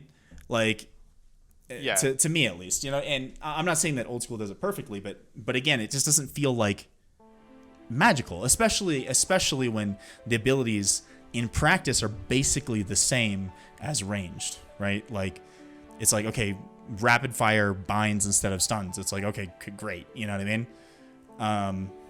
But yeah. Also, the sound of Ice Barrage, true. You know? I don't know, but I think that your video today really hit good on kind of the theme of like, well, themes. Just making the game feel more like an RPG, where it's like there's different, doing something different feels different, and it feels impactful in a different way. You know what I mean? And I think that would feel a lot better. Yeah. Yeah. Someone just said Dragon Breath is cool. Like, it's okay to think that Dragon Breath is cool, although the issue with it is that it pigeonholes that player fantasy. Like, it's a very specific fantasy to breathe fire, and the sound effect sucks anyways, and the visual sucks. It doesn't line up with any of the gameplay, and there's nothing there's nothing Dragon Breathy about the actual thing Dragon Breath does. But even the ability overrides don't actually address the problem, because so far they've just been recolors, and the issue isn't the color of the ability. It's the thematics of the whole concept of the ability that's a problem. They can't fix this by recoloring them, and so far that's all they've done. Right. But even overrides aren't the problem, because overrides don't solve... Like, overrides wouldn't change the gameplay, and the gameplay is a big component of why it's nonsense, because you have 5 distinct abilities that make no sense thematically, but also their gameplay doesn't intertwine whatsoever. Yeah, and if you guys want a more in-depth discussion about like this topic specifically, I encourage you to check out his newest video that just came out today, where he talks about more like the thematics and stuff. But yeah, it would... I personally think that, again, I think that just playing other games kind of branches you out a little bit. Because again, like when I was a kid, all I played was RuneScape once I got hooked on it. You know what I mean? Other than like fucking NASCAR Rumble on the PlayStation 1, right? Yeah. Like the games I played before that. But once I get introduced into like better things, it started to really open my mind. And then that's when I realized how lackluster a lot of these things are. You know what I mean? And how lackluster it feels. You know what I mean? When you don't know anything different, it's hard to say. Yeah. But again, when I go to Overwatch and I do a hammer down every single time, it feels amazing, right? Every single time. No, even though, like, again, there's a lot of flaws with Overwatch right now, I would say. But that feeling, it doesn't get old. It's just like, it's like, hammer down. You know, it feels powerful, and it is powerful, right? It's a highlight moment in that game. Or, you know, even Smite. You know, I think Smite's got a lot of issues too. But like, you know, the Overwatch, the ultimate abilities, right? It's a powerful thing that you really need to think through your use of. You know what I mean? Because again, like you said, I think you used a League example in your video today. It's a long, like 5-minute cooldown for a lot of those, a lot of times, right? In MOBAs. And it's like you really need to think through your decisions properly, right? Yeah. But when you use it, if you use it properly, it feels amazing, because it has a big impact on the game, and the visual and the theme of it fits with your character. Like you had that like half naked air wizard lady that you said was your main in League or whatever, right? Janna. And like naked wizard lady. Yeah. Anyways, I maybe I should try League sometime. I don't know. But you know, that ultimate with was a tornado, I think, or no, was that not her ultimate, right? Where you have this cyclone. The tornado was like a basic ability, yeah. Oh, okay. But yeah, it looks meaningful and thematic. Oh yeah, the ultimate you said was that kind of like healing circle that you like push everyone away from your team, right? Yeah, and that pushes enemies back and starts healing. Yeah, that fits in the theme of like a support character, right? And at the same time, you can tell when you do that it's an ultimate, right? Same with your Lost Ark example that you made. Like without ever playing that game, like I could tell when you used your ultimate, or when you could tell which abilities were more powerful than the others. Yes. Without even looking at the hit splats, right? Like yeah, the hit splats are inconsequential. Like they're a supplemental tool. But someone argued that wild magic feels strong because you see 2 big hits, and I'm like, that should not ever matter ever. Right. ever. Yeah, especially again, we're the importance of these things again. I think is for newer players, right? I want to reiterate, like, to be able to sell newer players, and if a newer player is looking at slightly bigger hit spots to the other, they're not really gonna know, especially in the early game when it's a lot more like ambiguous with the damage, right? Yeah. Like in the early game, there's a lot less variety because Variance and, yeah. So it doesn't really like, how the hell is a new player supposed to know what abilities to use, right? And the tooltips are shit, right? That was another kind of topic you went over, but like half the time they don't make sense, and the other half of the time they're like inaccurate, it feels like. But and these are the fixed tooltips, by the way. What do you mean by that? Mod Sponge went through and updated like every single tooltip. Oh, fixed. Oh, like repaired. Okay, like I thought you meant improved. fixed, like set in stone. Got you. No. Like improved. Yeah. those are improved. Yeah.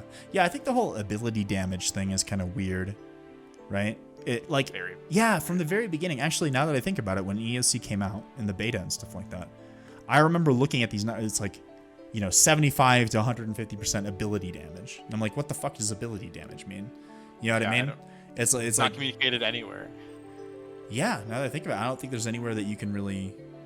You have to go into some like crappy stats UI that kind of shows it to you on a tab that you don't land on by default. It's really, really weird. Oh, and yeah. And then you just see a number like 2004, like 2114, and you're like, I don't know what this means. Right. Yeah, that's another thing, is the settings menus are certainly crap. Yeah. Like, again, as a newer player trying to like find something, it's just like, like half the time I can't even, the shitty thing is you can't even wiki it, right? In a game that you can wiki everything most of the time. Like it's like the wiki, like what are you supposed to search for? You're like, oh, how do I turn off this thing or whatever? You know what I mean? Like even something as important as changing your combat XP is pretty difficult for like a newer player to figure out, and that's pretty core to the gameplay. You know what I mean?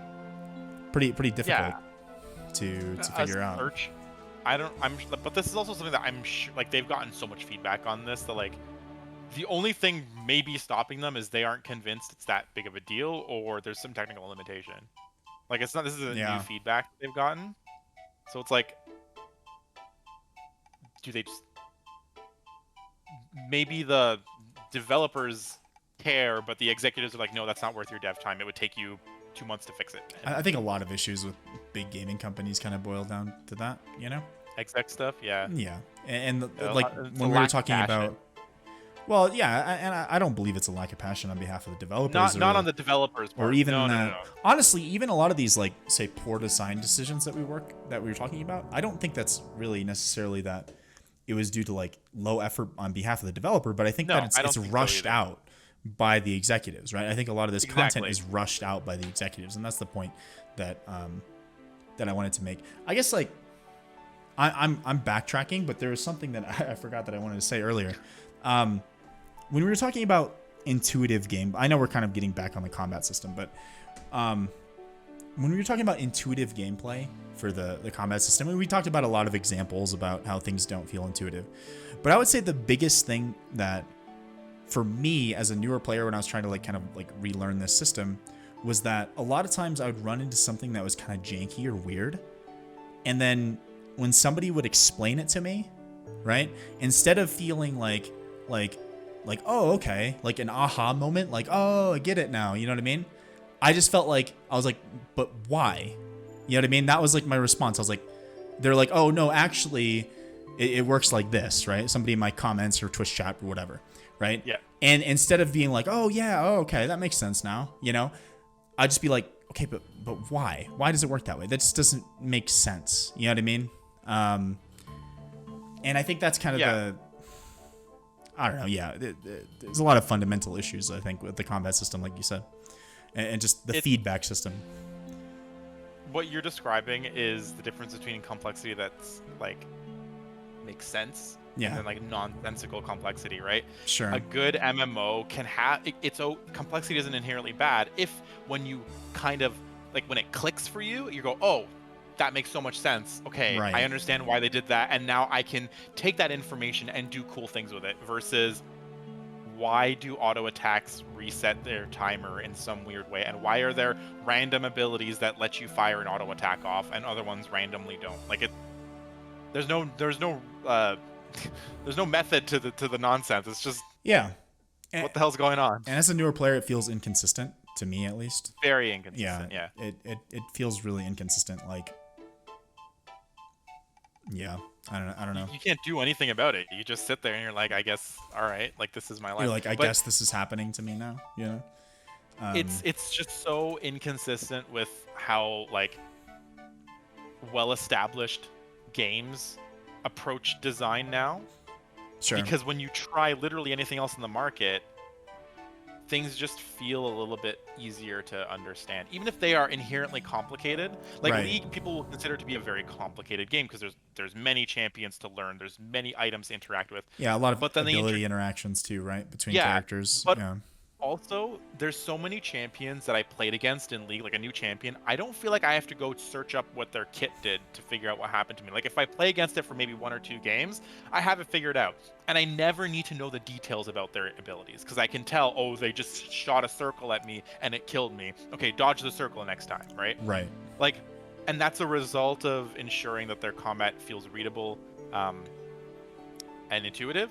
And there's obviously been situations where they do release a champion and it feels like total bullshit to die from them because they do something that's just stupid. But I think Riot does a reasonably good job of acknowledging those cases and addressing them. But it feels like EOC was just this huge example of nonsense. And it was never properly given the attention and time it needed to be fixed. And now we're 10 years in. And what do you do? Yeah. The hard part too is like EOC kind of had this issue where when it came out, it kind of broke a lot of existing content. A lot of interactions were weird with existing content. So if you were to do that again, how do you implement the system without, well, I don't know what the right word would be, without, let's say, ruining old content, whether either by making it too easy or making it feel weird with the new system. You know what I mean? I don't think you do. I think you start over. You start over, yeah. you start over, Yeah. or you like explicitly lock out or label certain content as like, okay, we're not gonna rework, I don't know, the Cal Fight King because it just whatever. Right.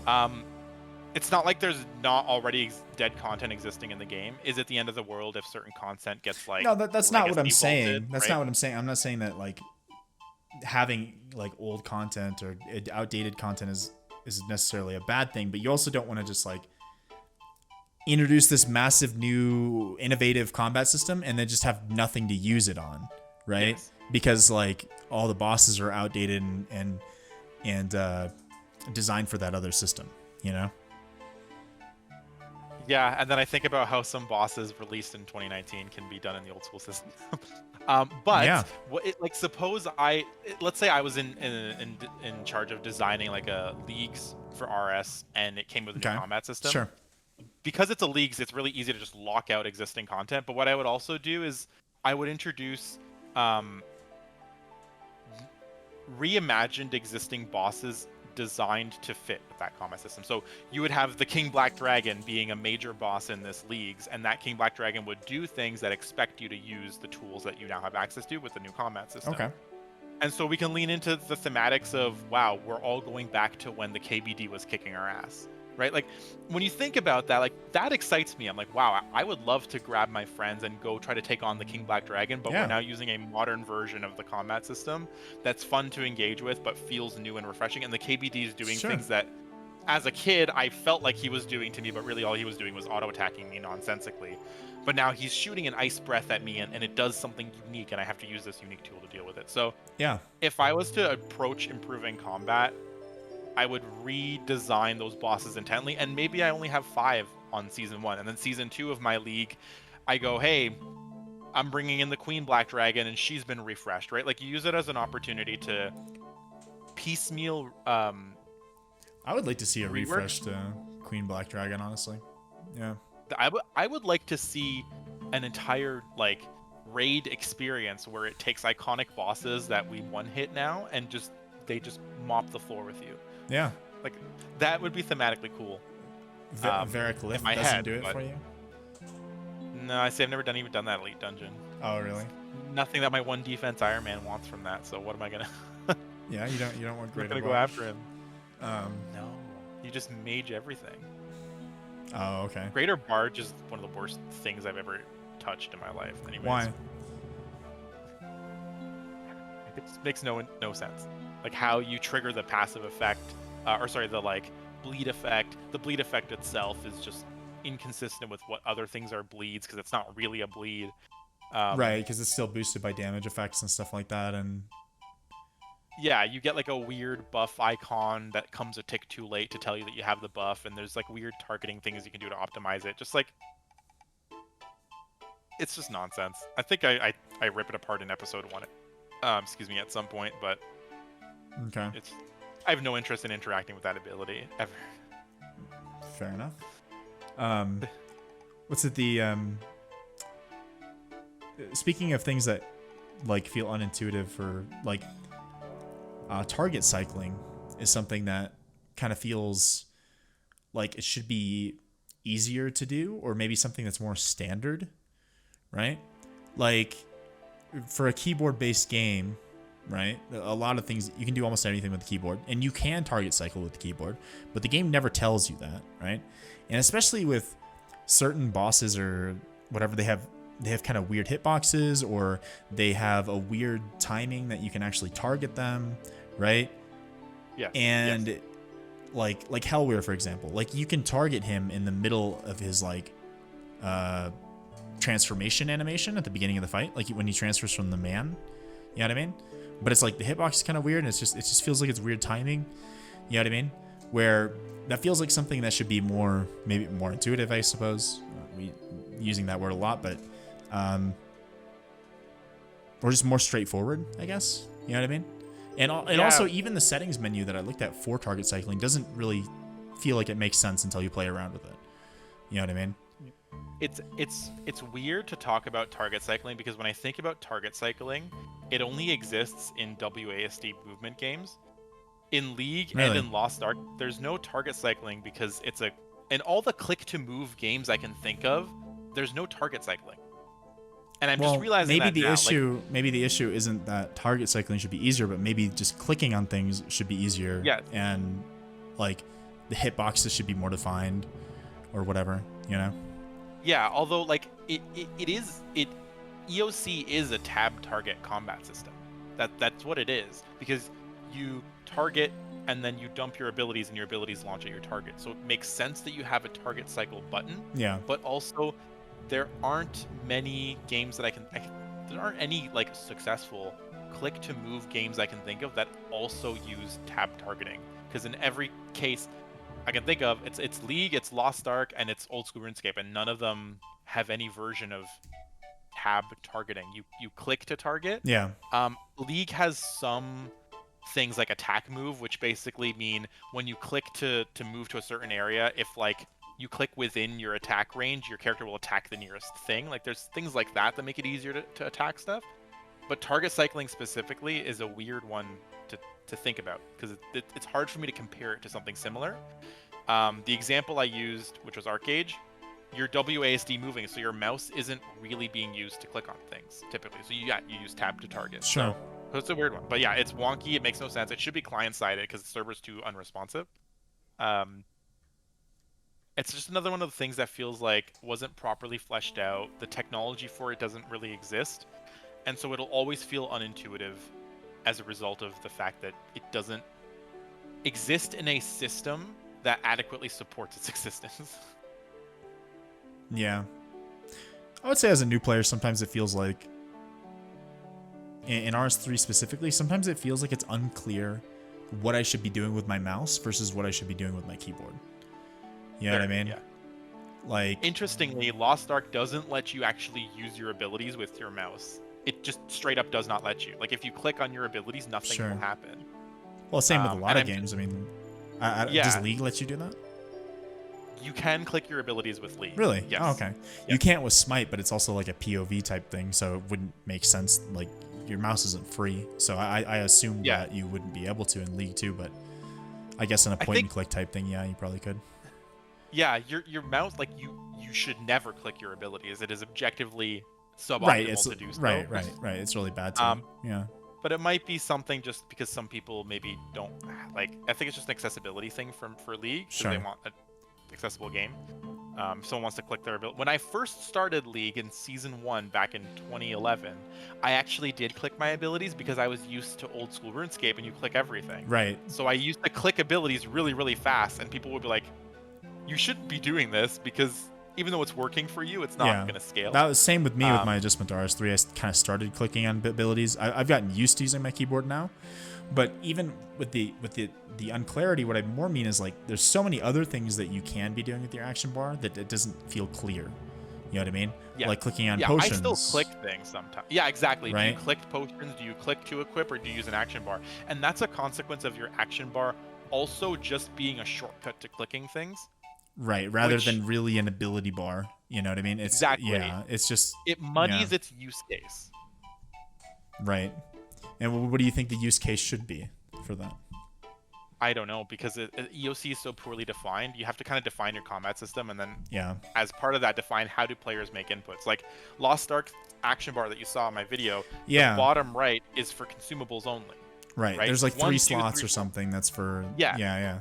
Just consumables. So if you want a consumable, you have to put it in that slot. And it also inherently limits how many consumables you can have access to, because you can only put 4, even though there's like 50 in the game. Sure, so that's another kind of decision that you have to make as well. Yes, because you say, all right, I'll bring these types of grenades, you bring these types of grenades, etc.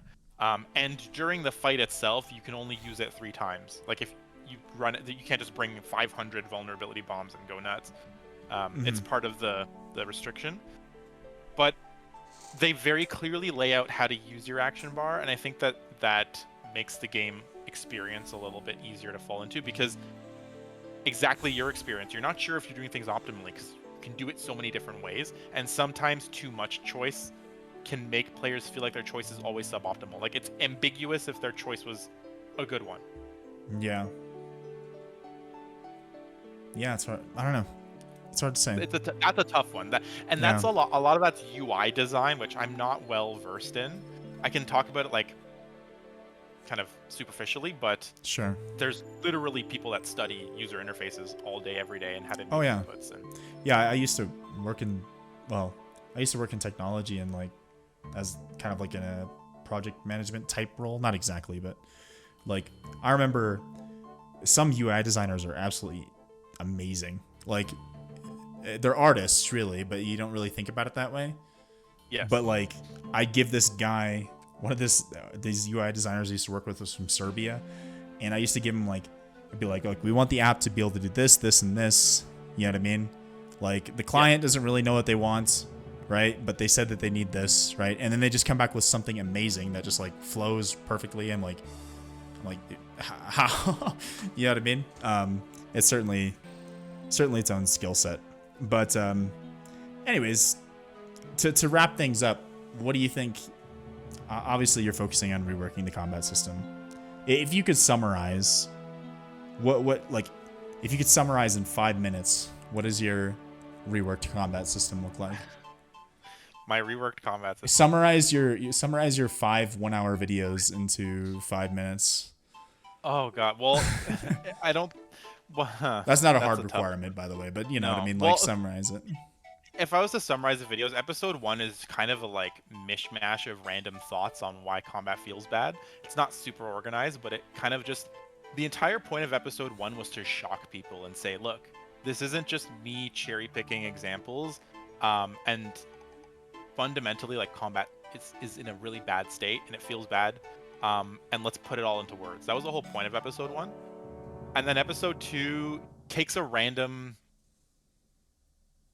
missed opportunity with the release of EOC and says, let's build a framework that makes more sense with the game, and that being mobility system. So I show how I can not only introduce a readable thematic intuitive experience through a framework that supports that and build combat diversity, but I also give developers ways to create interesting boss design.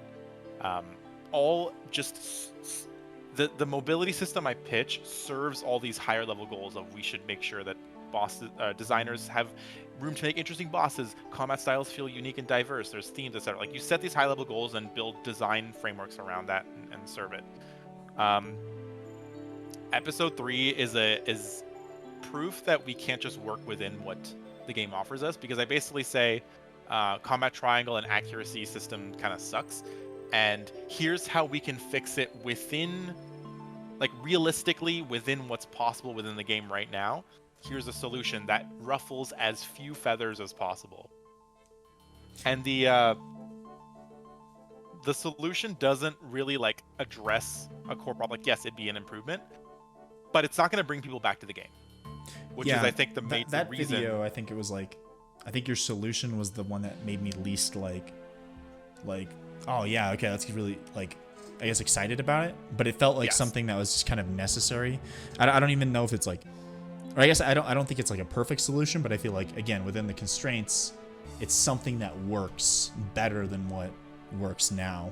You know what I mean? Because you're right. Accuracy, again, that's something that as a newer player kind of feels like shit. Like, you don't know how many times I walk into Hellweir with my Sun Spear and I splash 3 Vulns in a row or 3 G-Staffs in a row, and I'm just like, what the hell, you know? Especially since I can't use Vuln intuitively, like I have to use a defensive ability every time that I want to use it, you know? But... Exactly, and it's proof that the solution to combat is so much more complex than just like, let's just tweak this system here and make this system slightly better. The whole point of that episode was really to show that's not good enough and that's not going to fix this shit. Sure. And then I released the Switchscape episode, which was basically just exploring the combat mastery journey. Like, how does a player start off getting involved in combat, and what do they have to work through before they're actually considered like a good player? Is the journey towards mastery interesting and fun for players? Like, does it feel intuitive to get better at the game? Yeah. And I go over some boss design and how a lot of them feel very scripted, which again isn't necessarily bad, but when served with a combat system that also kind of focuses on complexities that make no sense, like you said, when someone explains something to you, it's not an aha moment, it's a why moment. Yeah, exactly. And that makes learning it a blah experience. And then I compare it to Lost Ark's bosses, which are just a little bit more they're super complicated, but also you have to be paying attention moment to moment, because you can't just memorize the order that you make the inputs and get the same results every single time, because they change it up. And then the most recent one today, it basically reframes episode one's main episode one's latter half, which shows why abilities don't really nail the thematic mark, but it does it in a more cohesive way. That explains why EOC, just from a fundamental perspective 10 years ago, doesn't work, and why they haven't sufficiently addressed that yet. Because you're still, like, Dragon Breath, Sonic Wave, whatever, all those abilities are basically unchanged from when they came out 10 years ago.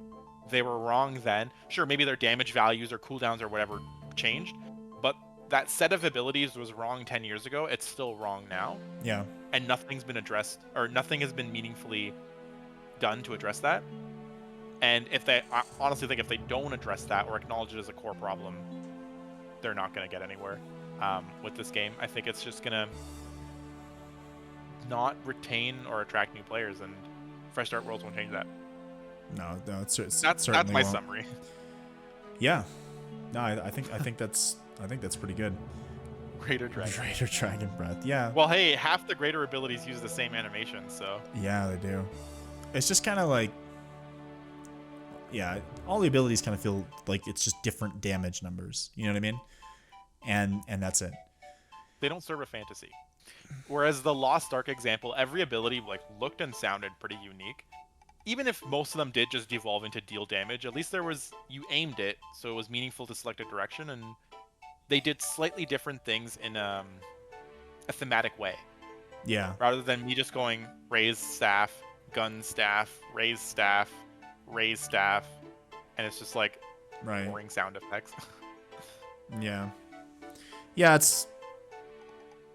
unfortunately, I don't think it's a good solution. But again, kind of like going back to like MOBAs and stuff, I feel like they do a really good job of having. I'm not saying that would work for RuneScape because I don't think it would. But you have your 4 abilities, and each of them feel really very unique, right? And obviously, that's a whole different like context, right? Yes. And That's why what I I'm make saying. a lot of comparisons to Lost Ark. Sure. Because it's the closest thing, ability-based combat, and click to move. Right. People don't like it when I make comparisons to other games, but you have You to. have to. It's again, like when you make a comparison to another game, it's not like, oh, okay, here's this thing in Lost Ark, RuneScape should have that, right? It's more or less just looking at like, oh, here's this thing in Lost Ark, so that's kind of proof of concept that this different system can work, right? So let's try to build something that works for RuneScape.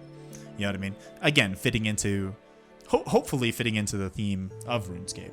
And actually, speaking of like the theme and iconic stuff, in my very first, or one of my like my first Iron Man videos, when I first started trying that out, like I said very explicitly, I was like, I'm kind of just treating this like it's a completely different game because it doesn't feel like RuneScape at all, right? To me, it doesn't feel like. I don't think that's inherently a problem, right?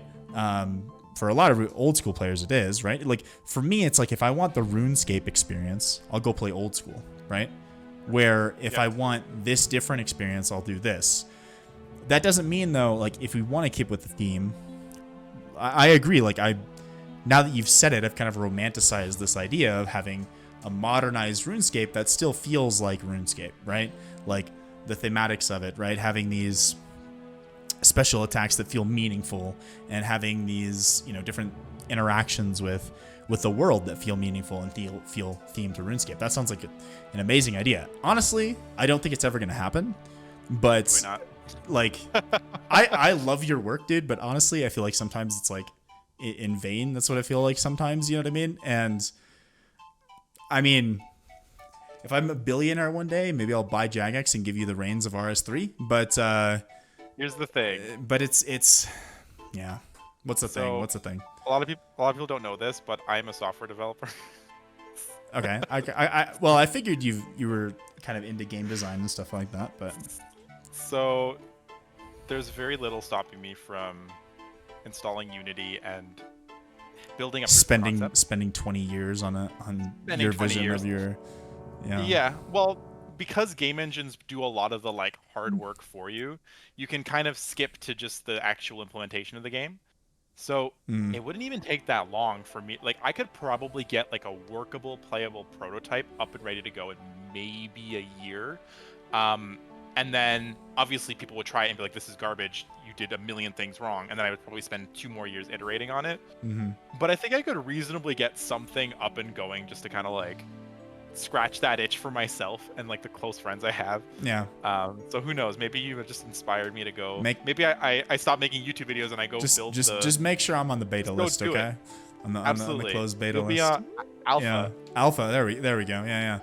Yeah, that's cool. No, actually, I technically have a background. Like, I studied computer science in high school or college, and then I kind of gave that up, and then I worked in technology, more like management and stuff for a little bit, but I decided I didn't want to do that anymore. So yeah, I get what you're going. Like, it's one of those things that's easier said than done. Like anything, I suppose. But actually, one of the first this is a video that nobody's watched. Like, it has like 100 views on YouTube, but I made a video talking about why I love indie games, right? And it was kind of a rambly video. It's like 8 minutes, right? But like, it boils down to, it's like, with all this kind of shit that it feels like we deal with AAA devs and these bigger companies, again, there's kind of that disconnect between the executives and the developers so many times, right? And I feel like that's become the norm. And then I hop into a game like Factorio or Hollow Knight, right? And I'm just blown away by like the passion that was put into a project like that. You know what I mean? That was like one guy who just put something together and it blew up. Which one? But I think Hollow Knight was a group of 4 people. But yeah, I look at like Hollow Knight was 2 artists and 2 developers, right? And I've never played, the last platformer that I played was Pac-Man World on the PlayStation 1. And that was even a 3D platformer, right? I'd never been able to get into a 2D game. And you want to talk about thematics, right? I have never felt so immersed in a world like I did in Hollow Knight. And it was 2D, pixelated, all that, right? But just the art style and the way it flowed, I felt so immersed in that world. And I don't even particularly like platformers, right? But like, I don't know if have you played Hollow Knight before? Or you I have not. No. Okay, but I highly recommend it. Platformers, but I don't either, right? Like, again, the last time I played was Pac-Man World on the PlayStation 1, right? And I was just like so blown away by the world that these people, these 4 people created. You know what I mean? And everything in that game is drawn by hand. It's like visually, it's one of the most beautiful games I've ever played. But anyways, the point being, it's like you see a passion project like that, and it's just like, fuck, do I really want to give more money to Blizzard? Yeah. You know what I mean? Yeah. And I'm just like, it's like, God, if I had the money, I'd go pay for Factorio 10 times. You know what I mean? Like that game, that game's a very specific niche. Like, you have to be into like management and min-maxing to really appreciate that game. But for that niche, it's perfect. You know what I mean? And just games like that, it just makes me. And then we see something like Diablo Immortal or Battlefield. What was the new Battlefield game that came out that was like totally buggy and terrible? EA one. Yeah, it's like another EA game, right? And it's just like, it's frustrating, So hey, if you want to go down that road, I 100% support it. Like the thing about indie games too is like, even when they're shit, like you can kind of appreciate it in some ways. Like, again, I started this channel kind of doing like discussion and like reviews and stuff. Most of them were terrible. Don't go watch them. But like, I did a review on this game called Force of Nature. It's like this $5 indie Steam game. You know what I mean? That has like 1,000 plays or something, right? And honestly, there's a lot of terrible things, but at the end of the day, it was like, okay, like I could kind of appreciate it for like, this guy sat down and made this world, even though it's kind of weird and janky, and like I can still kind of appreciate that, like, hey, this guy sat down in his afternoons for a couple months probably, or who knows? It is a pretty small game, right? But and made this thing, and like, I'm okay. I would much rather throw $5 at that than $5 at fucking treasure hunter keys. You know what I mean? Yeah. It's the there's an untapped passion that comes from people just doing things because they love it, rather than being a part of like a business that its goal is profit and not. It's just, business sucks. Like, fuck businesses. Yeah, and honestly, I think we're getting super off topic, but I think kind of like the downfall of gaming has almost been the popularization of it, right? Yeah, the execs, the suited execs who know nothing about gaming come in. Yeah, right? well, it's like the execs, and also I think with these AAA games, I think that there's kind of this syndrome with a lot of these big games that companies try to design a game that's fit for everyone. You know what I mean? Like, they try to appeal to the masses to sell as many copies as they can, when in reality it's like, again, like Factorio. Factorio is not a game for everyone, right? But for the person that likes that type of game, it's amazing. You know what I mean? And I think that's okay. You don't need to, but when you're putting in this AAA budget of like, billions or millions of dollars to try to pump out this game, it's like you need to sell as many copies as possible. So then you end up with, I don't know. I could rant about that stuff for a long time, but yeah. I get what you're saying. You know what? I may have just been inspired to go. There we go, guys. Do you have a guys? Go subscribe to Project Combat's Patreon for the indie or no. We need a new name. Somebody said you're either Mr. Combat or Dr. Combat now. So whatever I don't fits think more. I have my PhD in combat. You don't? So I don't think I can go by doctor. All right. We'll stick with Mr. Combat then. For now. But yeah, I would like to see. I'd like to be in the alpha group of whatever you come up with. You know what? If we don't see a Project Combat episode for 6 months, we know why. You never. I might just drop it a year from now and say, "All right, guys, fuck it, I did it myself. Like, let's come on in. Here's the server IP. Join away. Yeah. Download the client. Yeah. Let's see. That'd be cool. A lot of people that would be interested. So. Yeah, potentially. But anyways, community project. They're just like, screw it, we'll fix ERC ourselves. I can fully see it That'd be happening. amazing. Anyways, Having some kind of crazy. No, it wouldn't even be a private server at that point, would it? Like, no, I don't think so. yeah, because I don't really know what would you be able to even port over from RuneScape. You know what I mean? I don't know. Some people would probably rip models or something, but I don't think I would do that because like IP and all that and illegal. Right. But hey, League of Legends started off as what people called a Dota ripoff, so Really, who knows? I don't know much about the history of MOBAs. I thought that League of Legends was the first one, but Dota was a Warcraft 3 mod, and then it turned into a real game. And then League of Legends was like, hey, Dota has potential. Let's do our version of Dota. And it was just like a few guys in a basement, and now it's a gigantic company. So that's awesome. So all I'm saying, yeah, could be. Who wants to set up a dev space in my basement? At the end of the day, you know, I think a lot of these companies, they try to go for these short-term profits and gimmicks like Fresh Start Worlds, right? Yeah, but at the end of the day, if you make a good product, people will buy it. You know what I mean? Yeah, exactly. And that's the argument that I'm making with EOC. It's stop trying to entice people to join in all these wonky ways. Fix your game, and people will.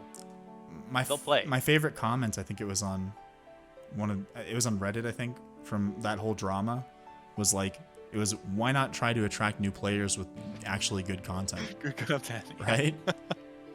And they're not wrong. Yeah, but it's. You should go out. Do you watch Josh Strife Hayes at all? I know I dropped him. Dropped him. Okay, I gotta send you some videos. Okay. But he has some really. He talks about MMO design and stuff in general, right? And more like game design, but specifically for MMOs, you know. And he had a really great video about a company, I forget what it's called, that does a lot of acquiring of MMOs, and then they kind of min-max the profits, raise up the MTX a whole lot, and end up killing the game, right? Nexon? No, I don't remember. I mean, I'm sure there's dozens of them, right? But he's talking about a specific company, and it really reminded me, honestly, of a lot of the aggressive MTX stuff that feels like it's happening with RuneScape. You know what I mean? And that's really hard for me to swallow, being how much. Do you know how much fucking time I've spent on this game, dude? You know what I mean? Exactly. Yeah, I know it's exactly. It's like. Wow, this is what it devolved into. 20 years of. Speaking of things that, you know, Jagex kind of putting resources into MTX and not actual things that matter to us as players, it was a year or two ago, I actually tried to do the whole getting back into RS3 thing and trying it out again, right? And so I logged back onto my main, right? And I played for like a day, right? But I didn't have any GP because I swapped it over to old school at some point. So I went to swap some GP back, right? And I think it was like 150 mil old school, right? Like kind of like a decent amount of cash to get me started, but nothing like game breaking. And I got permanently banned on the RS3 account for real world trading, right? Really? Yeah. I got permanently banned, and I tried to appeal it, and like I couldn't, you know, I couldn't get in contact with anyone from support or anything like that, right? And it was like, now I understand that their reasoning for that is apparently like, you know, I saw the blog post or whatever in RS3, if you trade with any real world traders, then you can get banned. So I'm assuming something like that probably happened, right? Because a lot of those swapping services are usually run by real world traders, right? But it was like, that was like a heartbreaking moment for me, because that was my original account that I made in 2009. I remember I had a wrestling tournament, and I went to my buddy's house after the wrestling tournament, and he booted up his computer after he tried to get me into Halo, I think, but I couldn't get into it. And he booted up his computer, and he showed me RuneScape, and I went home, you know, made an account. Oh no! And I remember he called me. Butterfly effect. I know, dude. He called me on the actual landline, and I put it on speakerphone because there's no Skype or Discord or anything, right? And we were talking about it, and he's kind of like walking me through the tutorial. You know what I mean? Trello. And it was like, dude, that account is gone forever. I can't find it on the high scores, you know what I mean? And it was just like, that was heartbreaking. So that's why, like, a lot of people say to me, like, when it comes to this aggressive MTX stuff, they're like, oh, you're an Iron Man, it doesn't affect you. You know what I mean? But at the end of the game, it's like, you know, everyone wants to see the health of the game be good. Yeah. And it live over the long term. You know what I mean? Dumping XP on people encourages them to hit their maxed goals faster than they quit, and I just see that player base slowly bleeding. The faster they dump out XP, the more it bleeds, and I don't know. It's depressing to see something that I think has so much potential and so much iconic history behind it not deliver. Yeah, it's a shame. Certainly. We're just gonna go build it ourselves. It's fine. There we go. Good. I haven't touched any code in like 3 years, but if you need help with anything, I don't know, let me know. I'll see what I can do. Maybe I'll pass around like design documents and get people's input. And for sure. It could be fun. We just make this happen. Yeah, absolutely. I can think of people who would do art stuff too. So like, hey, maybe I don't know any. I'm not an artist. If you want some, I'm not an artist. Yeah, if you want some, you saw my stick figures. Hell, if you watch my videos, you'd know that I'm not that creative of a person. So. Me too. Yeah, your editing is better than mine, I'd say, but it's like I just hack things together and go. I hope people don't think this is stupid, and then I think people like. I don't know. It's fun. It's fine. The good thing I found with content creation, I think, is that if you have a good message, I think, then people can resonate with it. I don't think they get hung up too much on the details of, oh, you missed a frame here, you know. If you, you know, and I don't know, if you have a good message, and yeah, I think that people are on board with that, you know. They're nice enough-ish sometimes. Not on Reddit, not on Reddit? Dude, nobody on Reddit's nice. Reddit's this weird thing that, like, you know what I don't understand about... Okay, we're getting totally off topic here, but whatever. A little bit. You know what I noticed about Reddit that feels really weird? Is that, like, you know, as a new content creator, when I had, like, 50 subs on YouTube, right? I try to post my videos on Reddit or in some way to try to promote them, right? Yes. I never understood this stark, like, anti-self-promotion policy when you're posting actually something that's relevant to the subreddit, right? Like there's one thing where you're just like, okay, posting videos everywhere, right? But if you're posting something specifically relevant, you're like, hey guys, I made this, I had this my experience, blah blah blah. I've even had times where one of my videos actually posted a question, I think, and like made this full explanation and stuff like that on Reddit. And then I posted in the comments. I was like, oh, by the way, if you want to check out my video, you can see that. And that comment got like 10 downvotes or something, like net downvotes. I was like, I was like, what the hell, dude? Like, you know, if you don't want to watch it, that's fine. Yeah, I don't know. I don't understand Reddit, honestly. Is that on the RuneScape subreddit? I don't remember, honestly. I've I think had a lot of experiences like that, so I might be getting things mixed up, but. Well, fun story. The first time I ever posted Project Combat, when I first uploaded Project Combat, I posted the video on Reddit, episode 1. Yeah. Which has 20-something thousand views now. Episode 1 got like 50 upvotes and no one cared.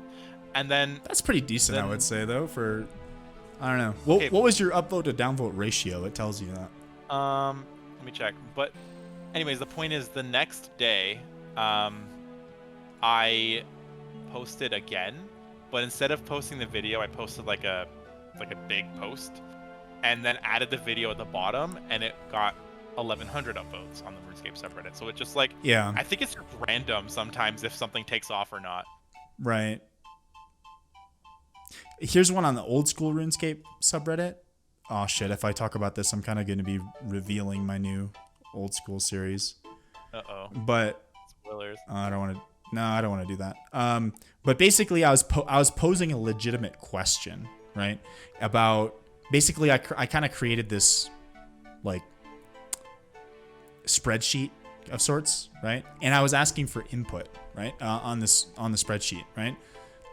Like it was kind of a collection of like ideas, right? The spreadsheet. Yeah. And I was like, oh, let me know what you guys think about that. Net 0 upvotes, which means somebody downvoted it, right? 33% upvote rate, and it got 1 comment about like with actual like feedback. You know what I mean?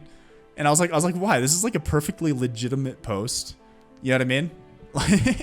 It's like perfectly legitimate. It's not even like self-promotion, like in any way, right? I didn't even link my YouTube video or anything. I mentioned in the post that I was thinking about making a YouTube series about this thing, right? But there was no self-promotion. It was a perfectly legitimate post. You know what I mean? I don't understand Reddit, honestly. it's a coin toss. It truly is a coin toss every time you post anything. Yeah, I know. It's weird. Sometimes it's just the time of the day that you post it. People will either like it or hate it. Yeah. But And the weirdest shit gets like 10,000 upvotes. You know? it's weird. Here's one. If you could fuck any fictional character, who would it be? 11.2 20 million thousand upvotes, upvotes. R/ask Reddit. God, I don't even want to click on the comments for that. I don't want to know. Yeah. It's a mess. Yeah. It's fine. We do our best. We do. Anyways, I'm excited to see what your indie game development turns into. Experience. Yeah. But yeah, knows? this is a lot of fun. But I think it's a good place to wrap it up. We've been talking for quite a while. Thanks everybody for tuning in. Fun. Oh, if you haven't already, go check out. If you're watching this on YouTube, go check out Project. If you've made it all the way through this on YouTube, congratulations. You deserve to be on the alpha list, I think, for Dr. Combat Game Studios, and go check out Project Combat on YouTube. So, thanks everybody. I appreciate. Yeah. No, I appreciate you inviting me to this. It was fun. Yeah, of course. To chat about it. It was fun, and yeah, if you haven't already, the other half of this will be on his channel, where we talk the first half where we talk about combat and stuff like that. If you guys haven't seen that already, or if you missed that from the live stream. So thanks everybody for tuning in. You guys have a good night. We'll catch you later.